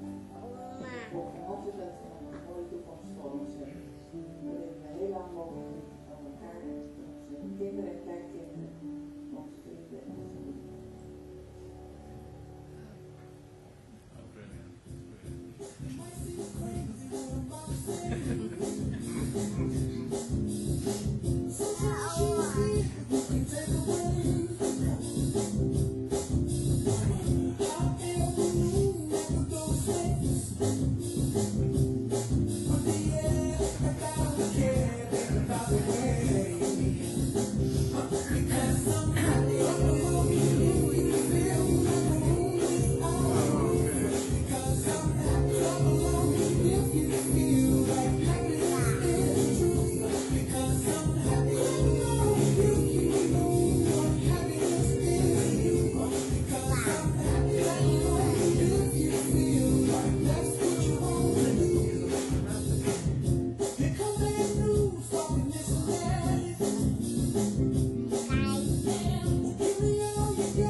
all to go downstairs for a reception. Please first the family of Jan and Jan himself together.